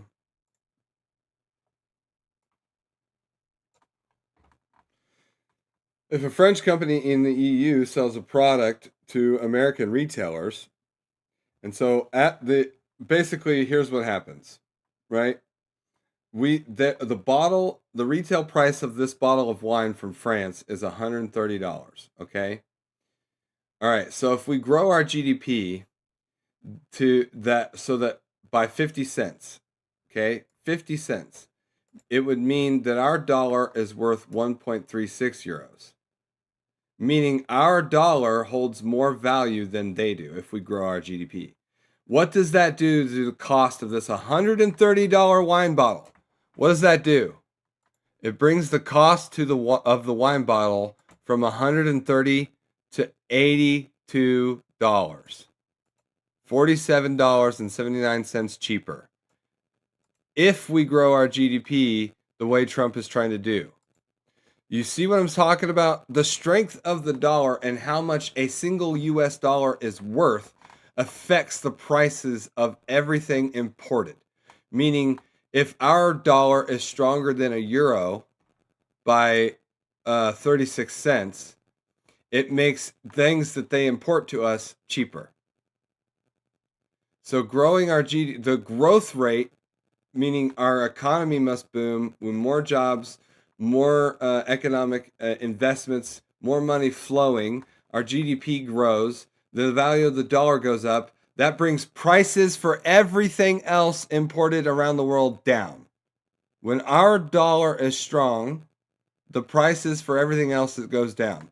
That's why he can afford to put these tariffs on early on, because eventually it's gonna drive down prices. Okay. That's what's super important about this. Because you and I already have US dollars in our bank account, in our pocket, on our credit card. So we actually get to buy more with less dollars because the price is going down for us as the US has more of a role in everything related to oil. That means, yes, your gas prices will go down, but it also means that your heating and your energy costs will go down. It also means that the money you have in the stock market will increase because demand in the stock market will grow with the energy sector. And it means that anything that you use that's derived from petroleum, whether that's petroleum jelly or whether that's plastics that you use to carry your leftover food, all of it is going to become that much more accessible. Plus, our dollar value will increase, which will reduce inflation and get us back to a place where the US dollar is not only dominant in the whole world, but definitely something that you and I feel safer with here in our own country. So you can understand how critical mineral independence is important, and you can certainly understand how increasing the value of the dollar is important. But the third point about natural resources in Venezuela is the one that's going to absolutely transform our economy, and that is tied to gold. Whoever controls Venezuelan gold will control gold over the Western Hemisphere. Elrich says, so we are putting the US dollar through the hyperbolic time chamber for training to power it up? Yes. It's talking to you guys. Yeah. Of the planet. And if you control half the gold on the planet, you can essentially counterbalance any manipulation that happens to gold everywhere else on the planet. Gold is the single precious metal that is being used for national reserves in all of the wealthiest countries in the world. Gold is the #1 precious metal being used to safeguard against financial collapse, not only by national banks and centralized banks, but by government institutions and individual wealthy people all over the world. The only way gold suffers is if there's an abundance of gold on the market. Now, that is something that our competitors in China or Russia could have manipulated in the past that would have hurt the United States significantly. But now that the United States controls Venezuelan gold, we have a natural hedge against any manipulation that might come from our enemies. One of the reasons you haven't seen anyone attack gold yet is because gold is used worldwide. Gold is a precious metal that nobody wants to manipulate. Everybody wants to see gold increase in value because that is the precious metal that all bank and national reserves are being maintained in all around the globe, whether it's Russia, Canada, the UK, or Switzerland. That means gold remains a priority, especially for United States national security and national wealth building. Our own gold reserves are something we take very seriously, and having access to Venezuelan gold means that we'll be able to control, manage, hedge, and increase American wealth through the exploitation of Venezuelan gold. And how are we going to exploit that gold? We're only going to create and mine enough gold that maintains a very high per ounce price of gold, because as the price per ounce of gold increases, so does the national wealth of the United States. So anybody out there who's afraid that Venezuelan gold is going to flood the market is missing the most important point. Donald Trump doesn't want to reduce the price per ounce of gold. He wants Right, because if it goes up, to maintain and increase the price per ounce of gold. He's essentially taking Venezuelan gold and putting it on a shelf, understanding that while it's not available to the market, the overall price of gold and value of gold continues to increase. And if there's ever a point in the future of the United States where the United States wants more gold reserves, we can literally mine and refine the gold ourselves and use it to boost our own national sovereign wealth,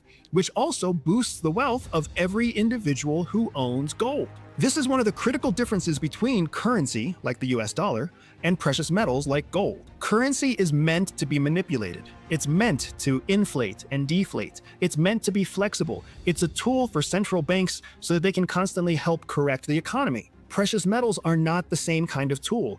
They're actually a tool that's designed to preserve and protect wealth against the changes in inflation and deflation. That's why, as you've seen the US dollar value go down, you've seen the price per ounce of gold go up. That's also why, in times of economic confidence, you see the price of gold maintain or increase slowly.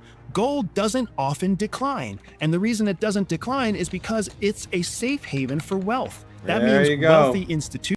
It's asset. It's where you can put in an investment. Yeah. Wealthy organizations, wealthy individuals put their money, their currency, into gold because they know that over time, gold only gets more valuable. One of the big reasons why gold gets more valuable over time is because countries themselves save national wealth. So this is going to be a massive boon to the United States. I hope you guys paid attention to that. It's big. It's important. Location for everything that we did in Venezuela prior to the Chavez handle.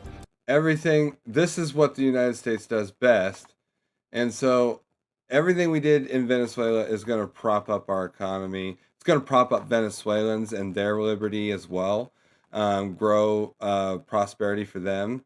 But it's massively good for us for so many reasons, not least of which is the fact that we got rid of a drug cartel scumbag that was smuggling cocaine into the United States and killing Americans. So, no negative side to that whatsoever. None. Now this, he makes another video. Now, by the way, Andrew Bustamante is former CIA. Okay. It's important to know that, understand that. He knows what he's talking about. He's a super intelligent guy. Now he's in the private sector giving security and providing training and resource to companies as a contractor, using what he learned at the CIA as a trained operative. So this is, he's a massive successful guy, super intelligent. And he definitely knows how the world order works. Like, there's nobody who knows it better, in my opinion. When you try to make sense of what's happening in Greenland right now, it can easily get confusing. People think that this is a real estate question just because Donald Trump is involved. But it's a much bigger question, not only for Greenland and Denmark, but also for the United States and long-term United States interests. And that's a link to Sandra's art, guys, so check it out. That's what I'm here to cover today. Greenland is a place that most Americans don't realize is significantly important to the United States. It's important because of its geography, it's important because of its history with relations to national security and the US military specifically, and of course it's important because of our relationship with Europe and NATO. Greenland is an area that has been serving American interests and will continue to serve American interests in the future. That's why President Donald Trump is so interested in Greenland and maintaining American dominance in that country. But what all the headlines and all the pundits... So Thor went over on Twitch and said, gonna miss the Jim Carrey facial nuances. Yeah, he was here when I did... Get wrong. Thor was here when I was doing this on webcam. And I do make funny faces. That's why I want the VTuber model. It's going to help me a lot. And I really hope everything works out well. I'm going to track it the best I can with 2 cameras so that I can try to get across my facial expressions. But I do have that sort of Jim Carrey expressiveness in my very explosive actions when I'm on camera, for sure. That's true, Thor. I appreciate you, buddy. Is really one simple and fundamental fact that Thor is a legend, everybody. You gotta watch whatever Thor's watching, by the way. Wireworm, Sid the Cat, Elrich, Shurtugal. They're all fans of like Nuxnor, Ember Paradox. We love our community. Beyond a doubt, we love our community. We're gonna be probably raiding into story time. Yeah, Wireworm, brother. And heck, we even talked about physics and infinities and the sort of paradoxical infinities, the singularities that come out of general relativity and quantum mechanics that produces those singularities that describe and represent nothing more. There's no better description than that I've ever heard of in terms of the description of God, right? Infinite, eternal, always was there, never ending, etc.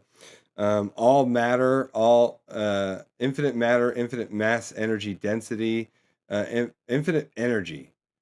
So, I mean, infinite, God's everywhere. He's omnipresent, everything, all the way, all the time. He has infinite energy and he goes forever. I mean, we're literally talking about the properties that pop out of these singularities. And so we talk about all kinds of crazy stuff. Wormholes, yeah, Wireworm.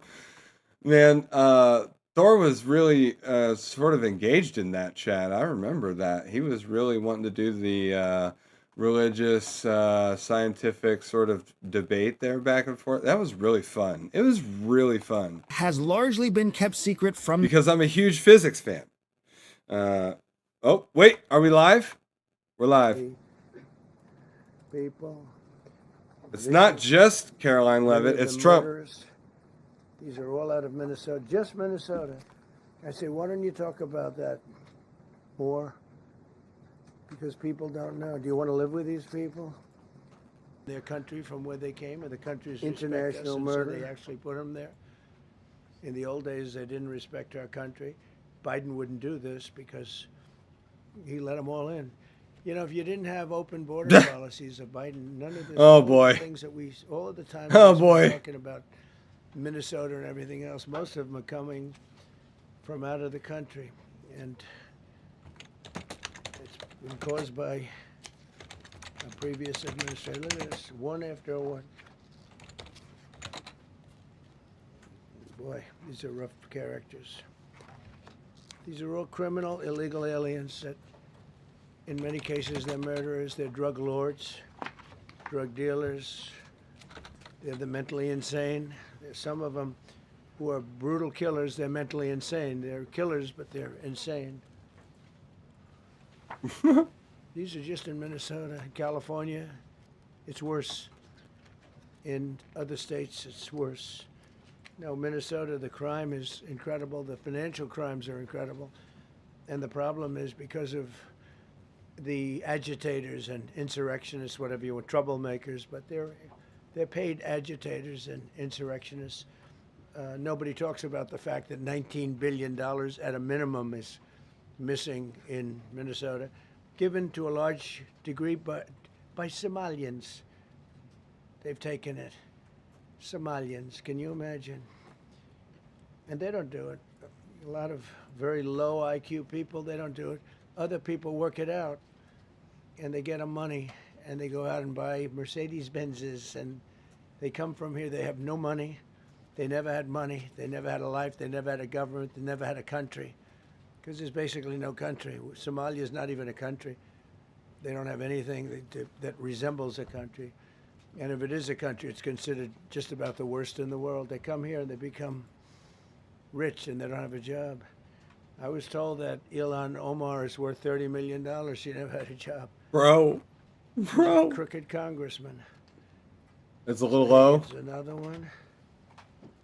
And I have, oh, by the way, we just took out, these are all what ICE is doing. And it's a dangerous job. These are rough people. Weapons. This one here is very bad.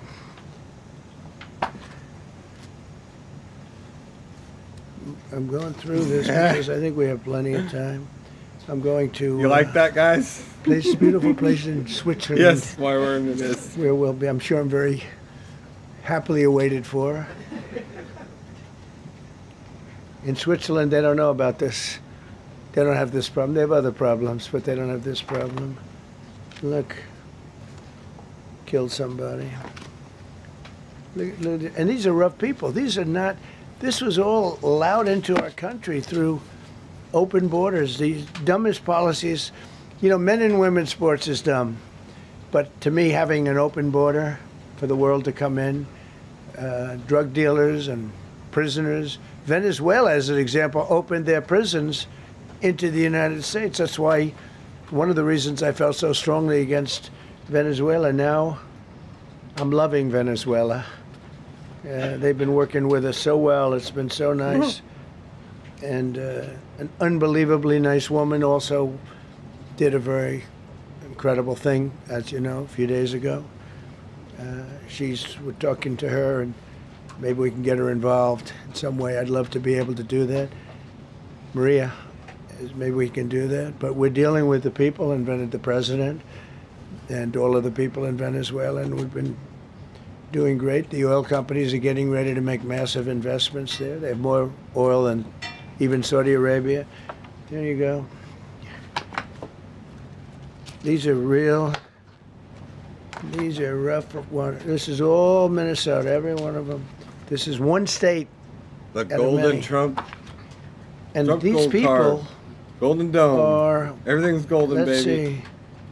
Yeah, these are all, so far, people that came from outside of the country. They were allowed in by Sleepy Joe Biden, Crooked Joe Biden, whichever you like. You can call him whatever you like. They're both right. He's sleepy and he's crooked.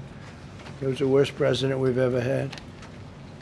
And we've had some bad ones, too. I can tell you, all you have to do is look at trade. You're not getting bored with this, right? I hope you don't. But these are people that you have to see.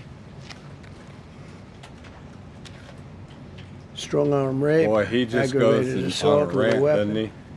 and He many just other goes on crimes. golden violence. Gang member, known as one of the toughest He is people a silly around. man, but I love him. These are tough people. So this is what the people are trying to protect, because all ICE wants to do is get them out of our country, bring them to prisons and jails and mental institutions from where they came. That's all they want to do. They're patriots, and they have to be abused by guys like Don Lemon, who's a loser, lightweight. I saw him the way he walked in that church. It was terrible. I have such respect for that pastor. He was so calm. He was so nice. He was just accosted. What they did in that church was horrible yesterday. Look at this. 24 convictions. 24 times convicted. They're not charges. These are convictions. So he comes from outside the country. Do you think he's going to be good here? He's convicted 24 times. He's going to be good here, right? It doesn't work that way. He's a man murderer. One of many. One of many. All they want to do is get him out. They want to take him out of our country. And we're met with paid agitators and insurrectionists, troublemakers. They're paid. You know, when the woman was shot, and I felt terribly about that. And I understand both sides of it. But when she was shot, there was another woman that was screaming shame, shame, shame, shame, right? You saw it. So loud. She was like a professional opera singer. She was so loud and so professional. She wasn't a woman that was hurt, like, oh, my heart's injured. She was a professional. She's shame, shame. She's screaming shame, shame. I said, that's not a normal person. That's a professional. These are professional agitators and professional people that want to see our country do badly. But the greatest country in the whole world is America. It's the most beautiful, the most proud, the strongest nation. Nobody's ever seen anything like it. that's not happening because we have the hottest country anywhere in the world. Despite this, I could do thousands. We had over 3,000 in the last. He sometimes just doesn't say much. Really short well. He talks a lot, but he doesn't say Just much. in Minnesota. But when he does say something that's consequential, that's what I'm here for. It'll come. 10,000. It might take him a while. 10,000 criminal, and these are serious. Okay, so 10,000 just this month. Serious criminals deported, right? So 10,000 in a month. That's a lot, bro. We're Now, getting. how can a place with 10,000 Be patient, criminals? guys. How can you have a state? And yet they're fighting us. Yeah, I like that guy. Keeps nodding to me. You agree with me, I guess. I like him. I don't know who he is, but I like him. He keeps nodding. He's obviously a little on the right side, maybe. The correct side. The correct side. Nice. Why do we allow them in our country? I don't know, Trump. I don't know, Don. Get him out. I agree, Sasha. This is good fight. This is good fight.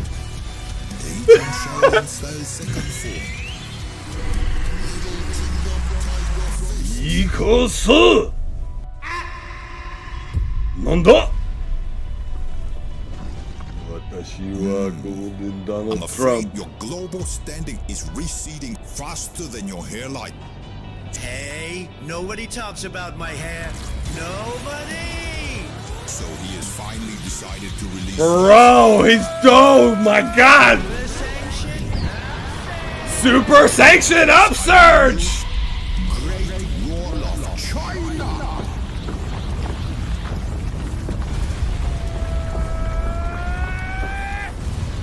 Bro! And there it is, folks, the answer to anyone who thought America was done. Calm down, Sasha. This is not over yet. His attacks are formidable, but I carry the weight of a culture 5,000 years old. His attacks are formidable, but I carry the weight of a culture 5,000 years. It's only 4,000 years old. Culture that has endured far worse than him.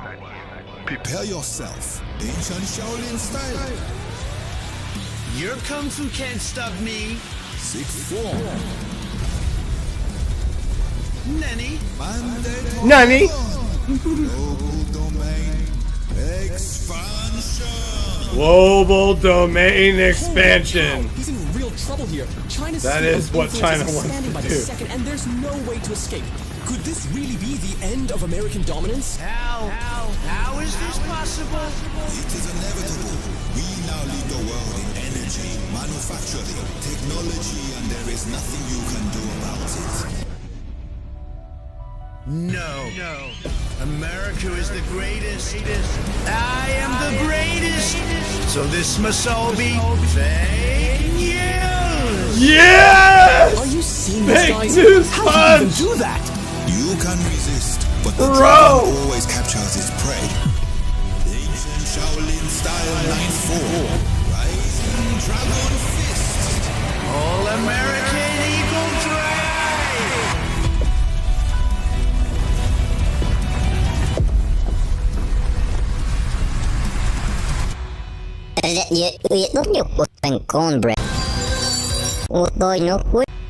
We all know how that really ends. It ends with America winning. But I liked the video. It was really fun, really funny. Did a good job. Has he said anything But here is consequential the yet? here's the book. These are all things we have. I'm going to read a few. Someone doing a meme with him with a One Piece wanted poster and a Fillion. with Fillion on in. Yeah. That's a good one, Sid. He'd be golden too, but the closest he could get was orange. Wireworm, that's too good, brother. That's too good. Thor says, same wall they punch a hole through. Yeah, true. The samples, True. But look at this. These are all, each line is something that we did. Nobody did that before. And it's big stuff, too. Look, we have the hottest country in the world. He just throws it on the ground. So, I will read you a few. We ended Biden's stagflation. We were in stagflation. That's a disaster. That's far worse than inflation. As you know, he had the biggest inflation in the history of our country. They say 48 years. Pick your choice. But they had the biggest inflation in the history of our country. We have it right down to a normal number now. We're going to get it even a little bit lower. Created super high. What we've done with growth is incredible. We created super high economic growth. And America is booming. It's booming. There are thousands of businesses right now that are being built. Many of the biggest factories in the world are being built right in our country. They're not going to other countries. They're leaving other countries. Fourth quarter GDP is on track to pass perhaps much more than 5% growth, and that's despite the fact that we had a Democrat shutdown. They shut down our country, and we had 5%. Nobody in this room has ever heard about 5%. I think it could be 20%. If we do it right, if we don't, every time we have good numbers, they raise interest rates. BRB said, no worries. You shouldn't do it. In the old days, if you had good numbers, they'd lower interest rates, or they wouldn't do anything. Here, they try and kill it. They always try and kill success. Over the last 20, 25 years, that's the way. In the old days, if you had good numbers, the market would go through the roof. Today, if you have good numbers, the market goes down. But by the way, we've had the best stock market in history, the best 401ks in history. And we inherited a mess. The numbers that we inherited were way up, and now we brought them, almost all of them, way down. We brought them way down. I mean, I'm not getting, maybe I have the bad public relations people, but we're not getting it across. We inherited high numbers, and we brought them way down. And look at gasoline. They have places in the country now, $1.99 a gallon. $1.99, $2.30, $2.50. I guess the average now they're saying is $2.31. I mean, he was at $4.50 and $5 for periods of time. And he went back to the Trump formula, but he didn't do it properly, and he really went back to parts of it because you would have had $8 gasoline if they didn't. But he didn't do it properly. He had people that didn't know what they were doing. Core inflation for the last 3 months is 1.6%. 1.6. Their core inflation is so high that nobody could even calculate it. Under Biden, real incomes declined $3,000. Think of that, $3,000. That's a year. In 12 months, Trump real incomes went up by $2,000 and $3,000 and even in some cases $5,000. It's a tremendous difference. Stock market has set 52 all-time record highs during the course of the 11 months, because this was done on 11 months. Now we are actually officially 12 months as of today. 52 all-time record highs. That means 401ks did great.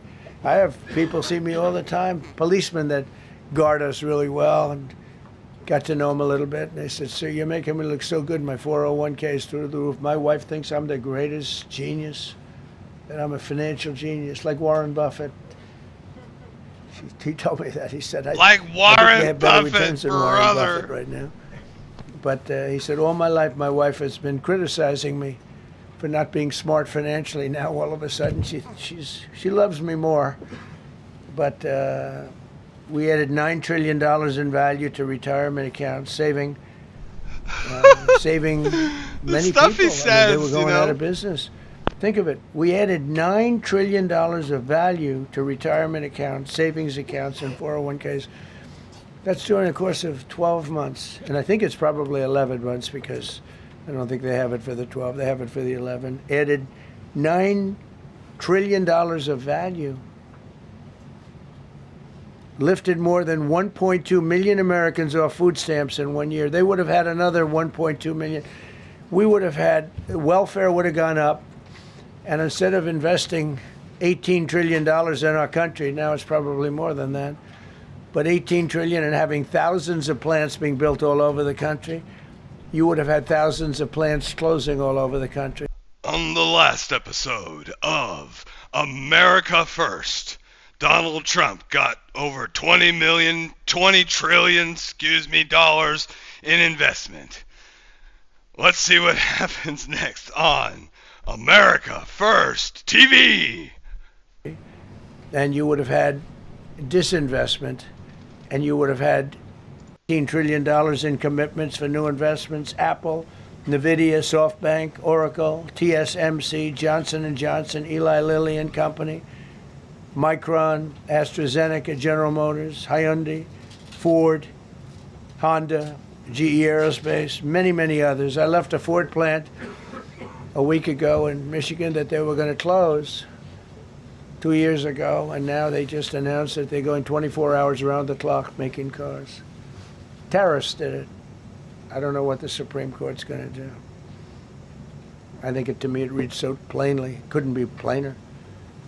You're allowed to do a license. Tariff is probably less severe than what a license could be, but think of it. You're allowed to do a license, and then they have a clause at the end, something to the effect, or what is necessary, something to that effect. And what is necessary with tariffs. I don't know where there's a case even there, but we've taken in hundreds of billions of dollars, and if we lose that case, it's possible we're going to have to do the best we can in paying it back. I'm telling you guys, we need this. And then change.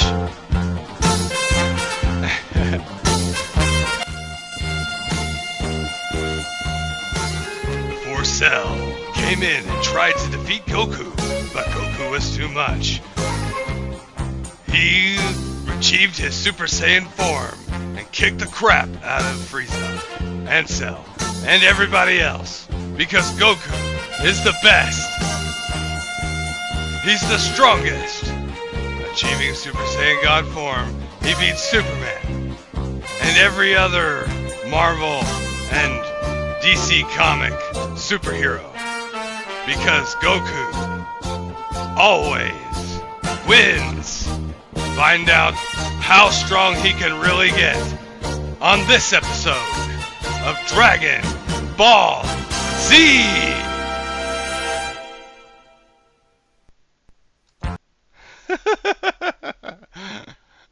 We need an America First version of that. We were priced at such a level that we were subsidizing the entire world, big place in the world. We were paying 10, 12, 13 times more than other countries. 13 times more, not 13%. Reminds you of 13 times. You Hawk Show. A pill that was selling in London Thank you, Thor. for $10 would sell in New York for $130. That's 13 times. More than that even. But we secured most favored nations agreements to slash drug prices by as much as 300, 400, 500, and even 600%, including with Pfizer, AstraZeneca, Eli Lilly. Yeah, link that to me, Wireworm. We did have the them storming into a church in the middle of service to disrupt their praise and worship sermon that was going on Sunday. Don Lemon did that, of all people. A price we would did come react down to that earlier. 1,300. Absolutely insane. coming down to $87. Think of it. So something that was costing $1,300 is now costing $87. And the fake news doesn't want to write about it. That's why I do this. I don't like to do this, to be honest with you. But I do it because got to get the word out. We signed one big, beautiful bill. I call it the Great Big Beautiful Bill, delivering the largest tax cuts in history. No tax on tips, no tax on Social Security, no tax on overtime. We made interest on car loans tax deductible for U.S.-built automobiles only. So if you buy an automobile built in the United States, we're not doing it for Germany and Canada and different places. We're doing it only if it's built here. We want them to be built here. A lot of the Canadian auto plants are closing and they're moving into the United States. Same thing with Mexico, same thing with Germany, and same thing with Japan and other countries. They're moving into the United States because of tariffs. Because they don't want to pay the tariffs. It's too much. They can't pay the tariffs. So they're coming here. Nothing different than what other smart countries did. But it works better for us. Under my leadership, it's not done properly, but it's done properly. We have, again, more plants being built than at any time in the history of our country. Passed the largest spending cuts in American history, and that was true in my first, we had a tremendous first term also. We rebuilt our military. We had one of the best. We had the best economy. The world continues to watch as Trump talks nonstop, not saying much, but when he does, the world is listening. The federal budget deficit by 27% in a single year. Think of that, 27. You could do it 2%, 1%, 0.5%, 27%. And that's with all of the things we have to do, all of the people we have to put on the payroll to get rid of people that are murderers. Again, when you see people in Minnesota that are murderers, these people are fighting to keep them there. And I say to Christie and to Tom Homan, the great people, they're working so hard. Riots destroy public property, murder innocent people, disrupt church sermons, constantly protesting about their complete lack of common sense. But Donald Trump stands at the forefront before the great evil and says no. Watch on this episode of America First as Donald Trump pushes these evil forces back to whence they came. Nobody come in. We have a very strong border. We have very few people coming up. They're not going to make the trek because they know they probably won't be coming in, so it's not as hard as you think. But I didn't have to go back. Remember, they said we need legislation to close the border. They had millions of people coming in a month. We have nobody coming in, and we're getting the murderers out. Murderers, people from prisons and jails. Many countries opened up their prisons and dropped them into the United States. Those are the people we're getting out. And we have a lot of heart. And I said, you got to lighten up on this. We have a lot of heart for people. They came in illegally, but they're good people, and they're working now on farms, and they're working in luncheonettes and hotels and all. And we're looking to get the criminals out right now, the criminals. And I think it's very important. I mean, every once in a while you see a story, we take somebody. He should be out because they came in illegally. So in theory, they should be. But we're focused on the murderers, the drug dealers, the mentally insane. We have a lot of mentally insane killers. I mean, you can't even talk to them. It'd be nice if you could have a little reason, but you can't even reason. These are seriously ill people. You have a couple of countries where they were loaded up. Their mental institutions and insane asylums were loaded to the gills. They couldn't get. They're empty now. But they're filling up because we're bringing them all back. We know where they came from. And every country accepts them. Under Biden, they wouldn't take. They had so little respect that they'd bring them there, and they wouldn't take them. They say, get the hell out of here. They would be bringing a plane in to land in a country, and they'd put 5 planes on the runway so you couldn't land the plane. So they'd come back with the people that they were bringing back. They don't do that with me. They do that with me. They have problems. They don't do it. They accept them back. They're not happy about it, but they accept them back. Cut a record number of regulations. I promised to eliminate 10 old regulations for every one new regulation. Instead, we cut 129 old regulations for each one added. Think of that. I wanted to do 10. In my first 4 years, I did. When we put on a new regulation, you had to cut 8. This year, I said you have to cut 10. Instead, we cut 129. So every time, so far, can't remain like that, I don't imagine. I hope I can, because we have so much wasted regulation, stupid regulations. Regulations where they go by California, which is a disaster state, with a governor that truly is doing a bad job. He's killing that state. If he ever ran the country, this country would be Venezuela very quickly, using tariffs. Donald Trump stands before the evil, facing it head on to bring America to a brighter future. All right, Xi, if you really want to test your strength, stay right where you are. Final Flash! The Genius theme, by the way. Good. Again, we did that with tariffs and intelligence. We did that with November 5th. Great election. We secured historic trade deals to reduce barriers on U.S. exports with countries covering 40% of all U.S. trade. Think of that. American exports are up by more than $150 billion this year. People said, oh, we're not exporting. All we do is buy. If you keep buying, you're not going to have a country for very long. So we increased exports by more than $150 billion. Investment in American factories is up 41%. That's a record. Nobody goes 41% up. You go 2% up, 1% up. You go down by 3%. If Kamala got elected, the 41% up would be 41% Nobody down. would be here. We'd be wiped off. We removed over 270,000 bureaucrats from the federal payroll. That's another thing. So we have, we announce our unemployment numbers. Call it unemployment or employment. Right, he really isn't saying much. We could make him great, but we've slashed. I'm gonna keep him pulled up on the side here. Watch the. I'm gonna watch the CC text as it goes by.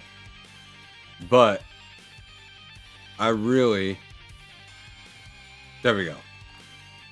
I want to hear about Greenland, and I think he's gonna put it the best way possible, right?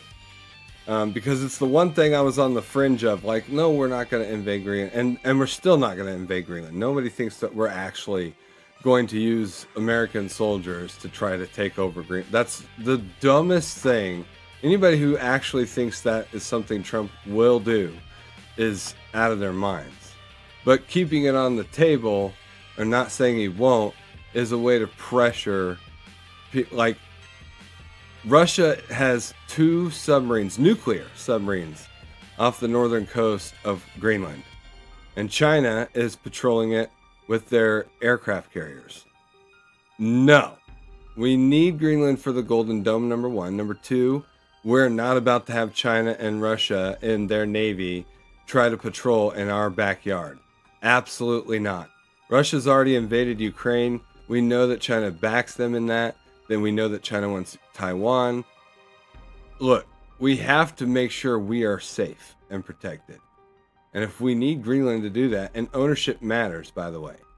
I know they're part of NATO. I know Thor, you're one of those that I think is really, I've heard a lot of great things you've said before in terms of, well, I don't know a lot about the Middle Eastern situation history, but say, for example, you're not for like the regime change wars like we had with Iraq, which again, I agree with you on that.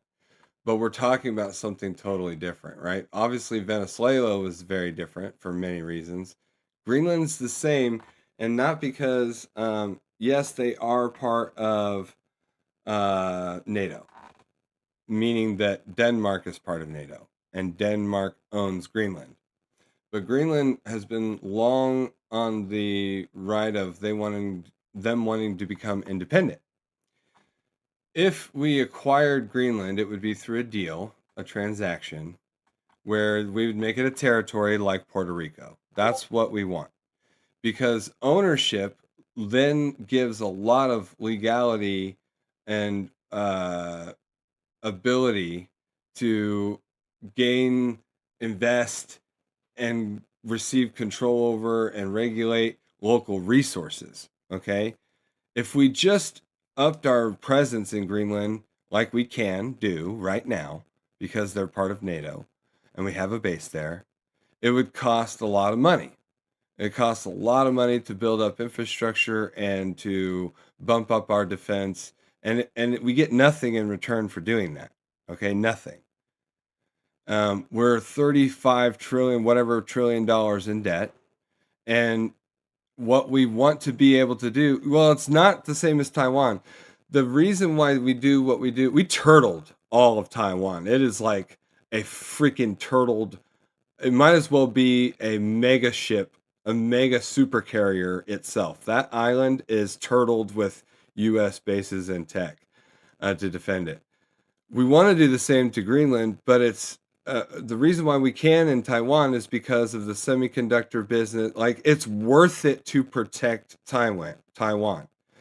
Right now, all we have is NATO treaty that allows us to do what we want militarily in Greenland and beef up our presence for its defense, but at our own cost. We get nothing in return. There's no investments, no American companies can go in there. Like, if we have a Puerto Rico territory situation with Greenland, then companies can go in and start doing prospecting and building up factories and building up, like, we need to make it economically viable.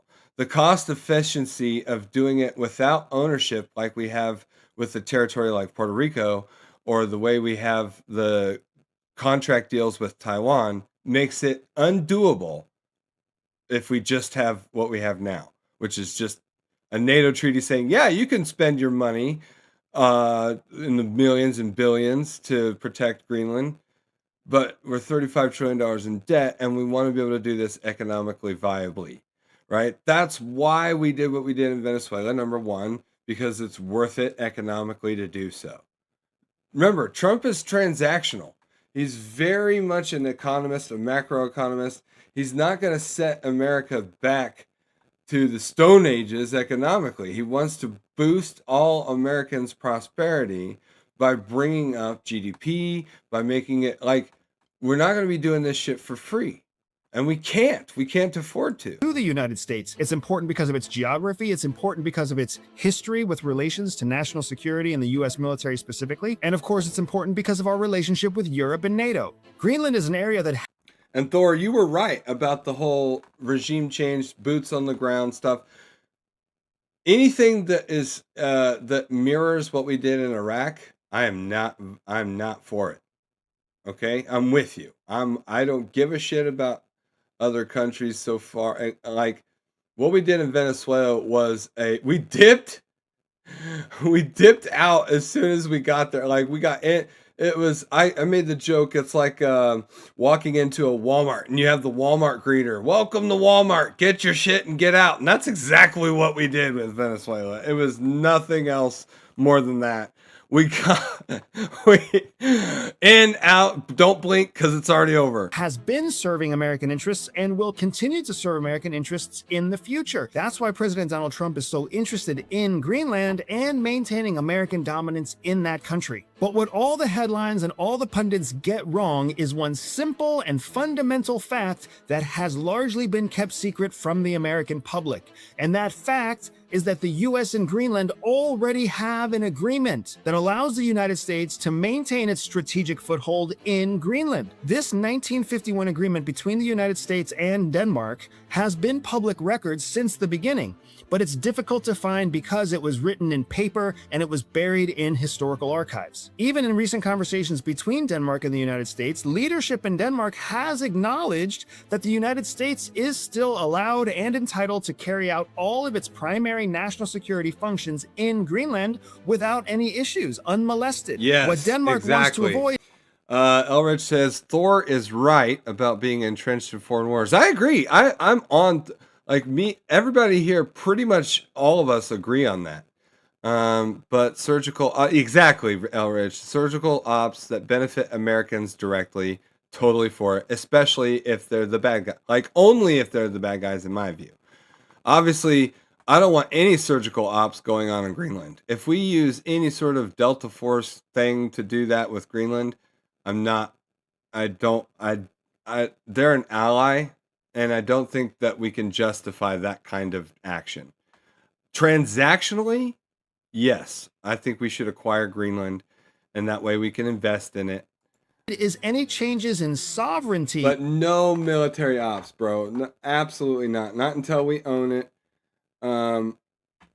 directly like we do with Puerto Rico. Puerto Rico's not a state, but it is a territory of the U.S., right? In Greenland, because they see Denmark not only... That's different with Taiwan, by the way. Taiwan's not a territory. They're a sovereign nation. Only as their property and their protectorate, but also as their relevancy in the future. So if the... But legally, we don't recognize Taiwan as a sovereign nation. Or at least we say Taiwan. Okay, the problem is Taiwan is called China, actually. They are... Do you guys know what Taiwan is?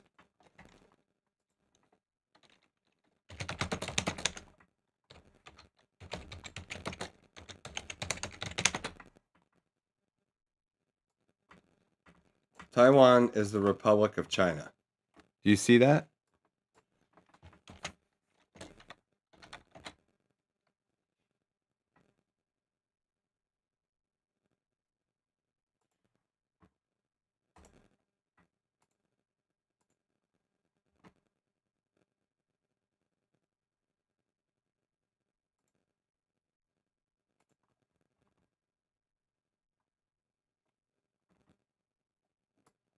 So, after World War II, there was some shenanigans in China, and we wanted to fight off the communists that were rising up in China. They were an ally in World War II, but afterwards, they showed problems. They did problematic things. They allied with Russia, or with the Soviet Union, who turned on us, and the communism revolution was happening in China. They overthrew the Republic of China and chased them out to Taiwan. We were stationed here, okay? We helped fortify and secure them, protect them from pursuit of Chinese forces in mainland China. But the Republic of China used to be in charge of China, okay? So we have a doctrine called the One China policy. The One China doctrine, meaning we recognize only one China. That's what the legal document says in a nutshell. But it doesn't say which China we recognize as the legitimate government of China. Now we can't, the reason why we can't acknowledge this as China is because if we did, the agreement is that we recognize there is only one China, and in return, China does something. Let's see. One China policy agreement. The One China policy document acknowledging the People's Republic of China, that's the PRC, as the sole legal government of China while maintaining unofficial relations with Taiwan, recognizing Taiwan as part of China without endorsing the RPC's. Okay, so we recognize Taiwan as part of China without endorsing the People's Republic of China's claim to sovereignty, which means we do not recognize Taiwan's sovereignty as a nation. And expecting peaceful resolution on differences often it differs from the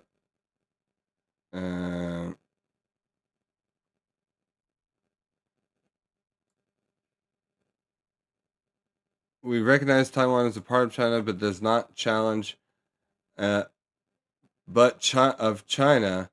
but does not challenge that claim, leaving Taiwan's final status undetermined. So in other words, they're legally ambiguous as a country. Recently reestablished as China. Yes, I think they voted on it. Well, They all identify the people of Taiwan nowadays. It's changed over time, but only 6% of people in Taiwan identify as Chinese. They call themselves Taiwanese. Okay? Taiwanese.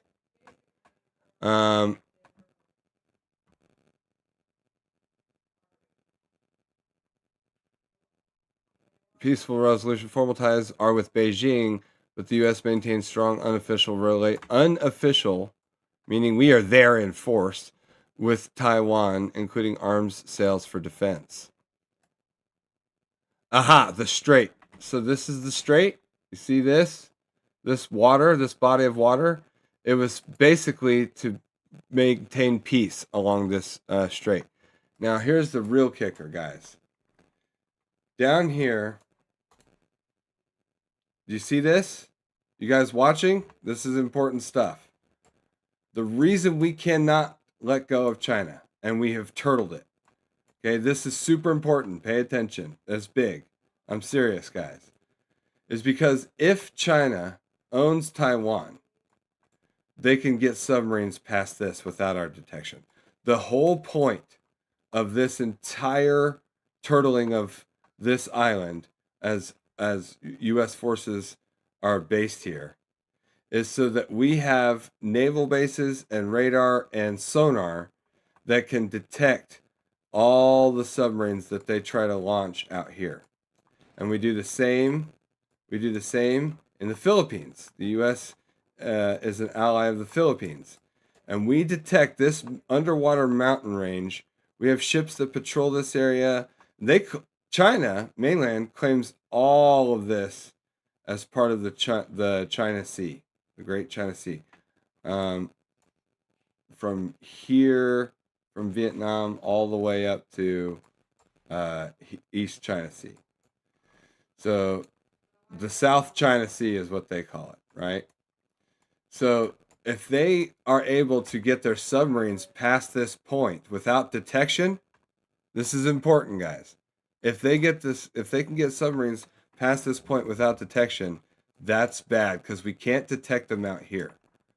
We can't. We don't have the ability to track their submarines if they get past that strait, which means this state could be vulnerable to Chinese submarine attack.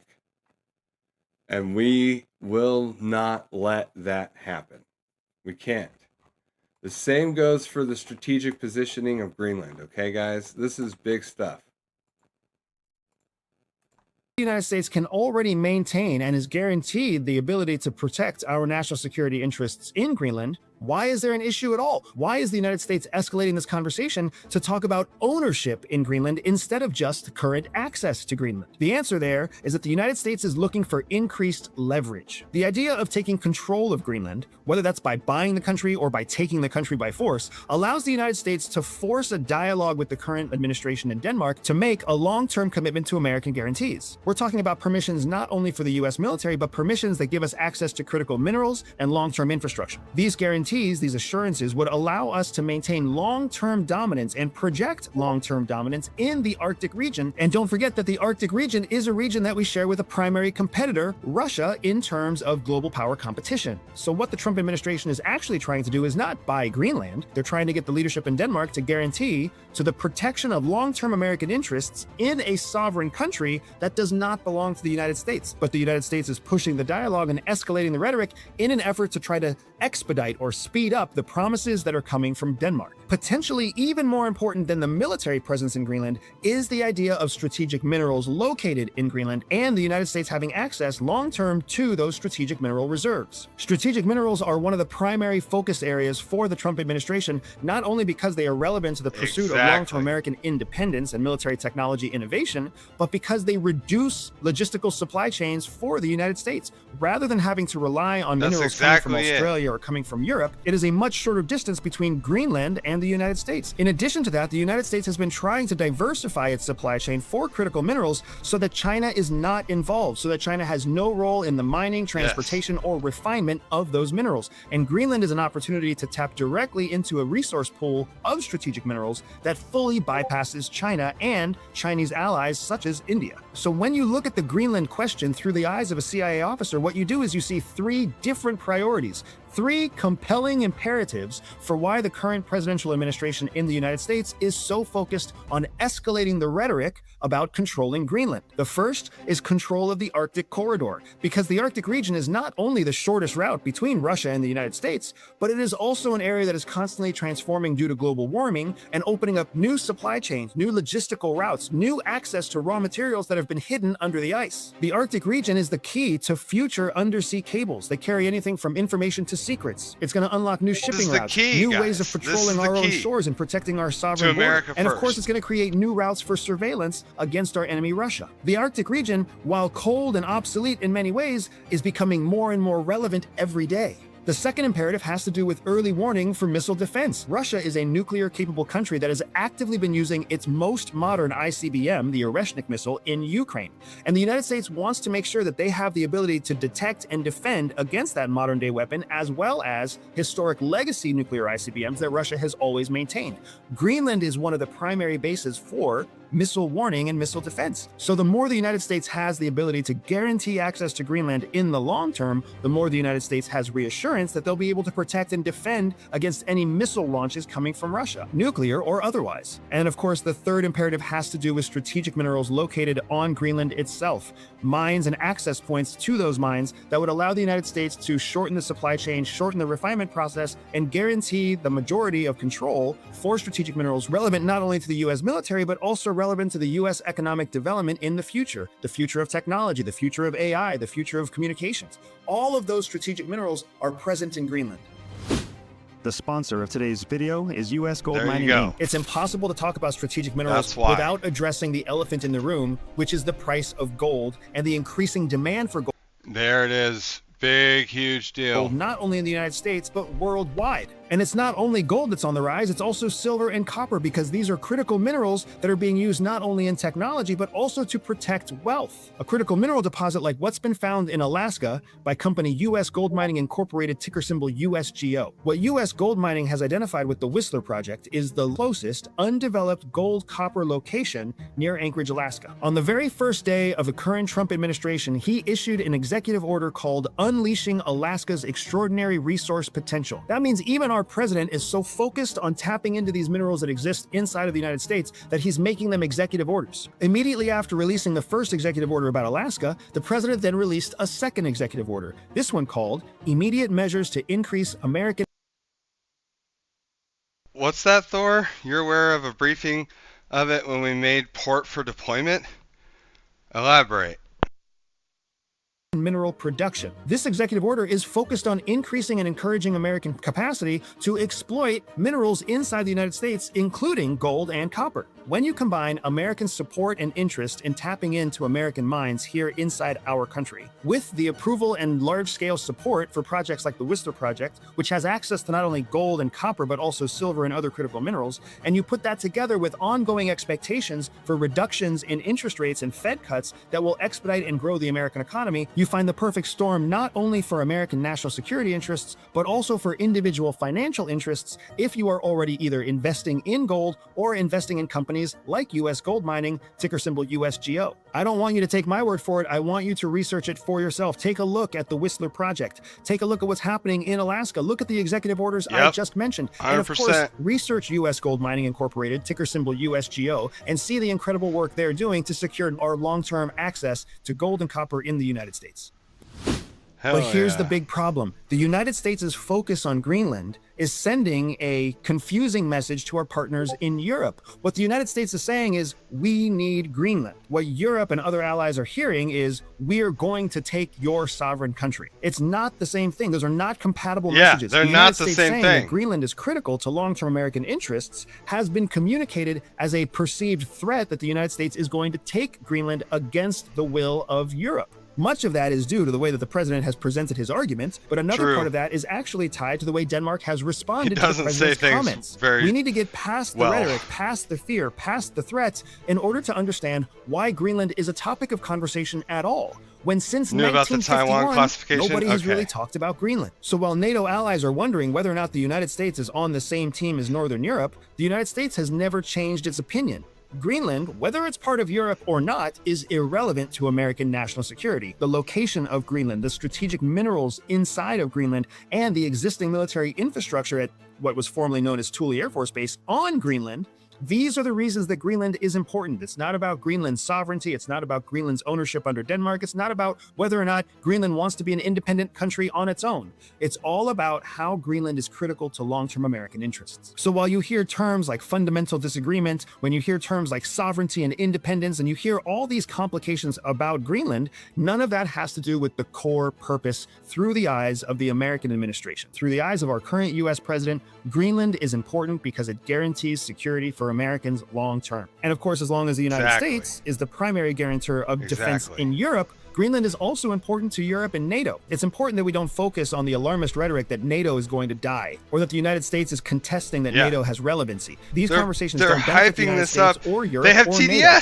but they do benefit both Russia and China, because Russia and China would like nothing more than to see the United States and Europe have a break over Greenland, especially if that break is tied to a 1951 agreement that is still valid and still being honored by both sides. So we as Americans and Europeans need to de-escalate our concerns about what's happening in Greenland and hope that our administrations will also de-escalate their rhetoric, because all that's happening right now is our enemies are feeling more emboldened and more confident that there is a shaky relationship between Europe and the United States. At the end of the day, President Trump is trying to create pressure with his rhetoric because he wants to pressure long-term guarantees. But generally speaking, when you add pressure to a negotiation or a conversation, it's because you're seeking concessions. In this case, the Trump administration isn't seeking any concession other than what they already have. They're looking for a new layer of long-term access, a new layer of long-term control. It's the headlines and the drama of politics that are starting to confuse everybody in between. So do I think the United States is going to take Greenland by force? Do I think we're going to send our naval armadas into Greenland? Do I think we're going to bomb them from above to neutralize their anti-aircraft capability?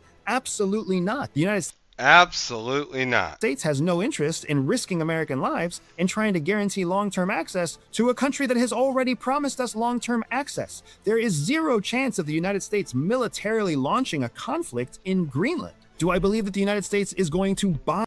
Zero chance.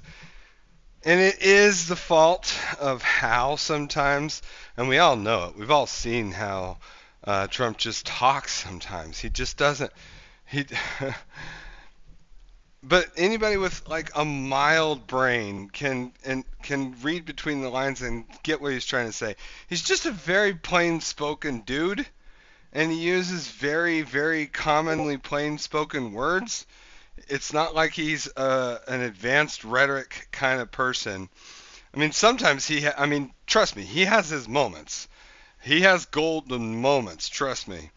But for the most part, he just kind of rambles. And when he says we need Greenland, we've got to have Greenland, he's never said, for example, we're going to invade Greenland. He's never said, but the only thing he's done that's made, and of course this is the media, like tearing everything apart, just wanting to burn it all down when they ask, is a military operation off the table? Well, we can't say, yes, it's off the table. We can't say that. That destroys everything, in terms of, like, a president can never be expected to say one way or another on anything like that. But of course we wouldn't. But we can't allow Taiwan or Russia to assume we won't. Because what we have to do is keep our enemies in check. And Trump is good at that. He has to make sure that they know this president is willing to use force. He's not very predictable on whether or not he will, but he absolutely will if he feels like he needs to. So we have to make sure that everything we say public makes our enemies unsure at the very least. but we would like them to think that we will actually take military force if we want to. Like, we need China and Russia to think that we are not weak, is my point.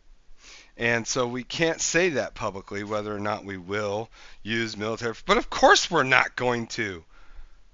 Buy Greenland like they bought the Louisiana Purchase or like they bought Alaska. Again, absolutely not. But what the United States might try to do is use financial motivations against the Greenland opposition parties, against Denmark, against some other corporate entity inside Greenland to gain access to mineral rights, to gain access to infrastructure, Yes. to gain access to long-term guarantees that will reassure U.S. military, U.S. Space Force, and the American people that Greenland will be there for their long-term national defense. It's much more likely that money will be transacted in exchange for promises, not in exchange for property. Arctic positioning, security infrastructure, and resource leverage is what the United States is after. Clear, plain, and simple. But what's being communicated is something different, like a challenge to sovereignty or a challenge to international conflict or the end of NATO. Don't get distracted by the headlines. Listen to the actual facts and the objective truth about the opportunities that lie in Greenland for not only the United States, but for all of Europe. The actual enemy here is Russia. It's not only an opportunity to expand NATO and American access to the Arctic zone, but it's a chance to diminish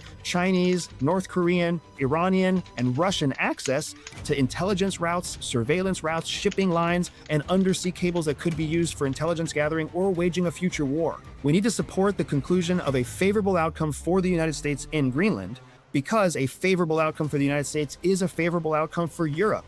But as long as we keep having consternation, debate, and deflection about the true issues, we are just helping our enemies. This is such an interesting and real. All true. Guys, we're going to raid into Donut Operator. I'm coming back in 30 to 45 minutes. I will see you in 30, 45 minutes. I'm coming back.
Hello.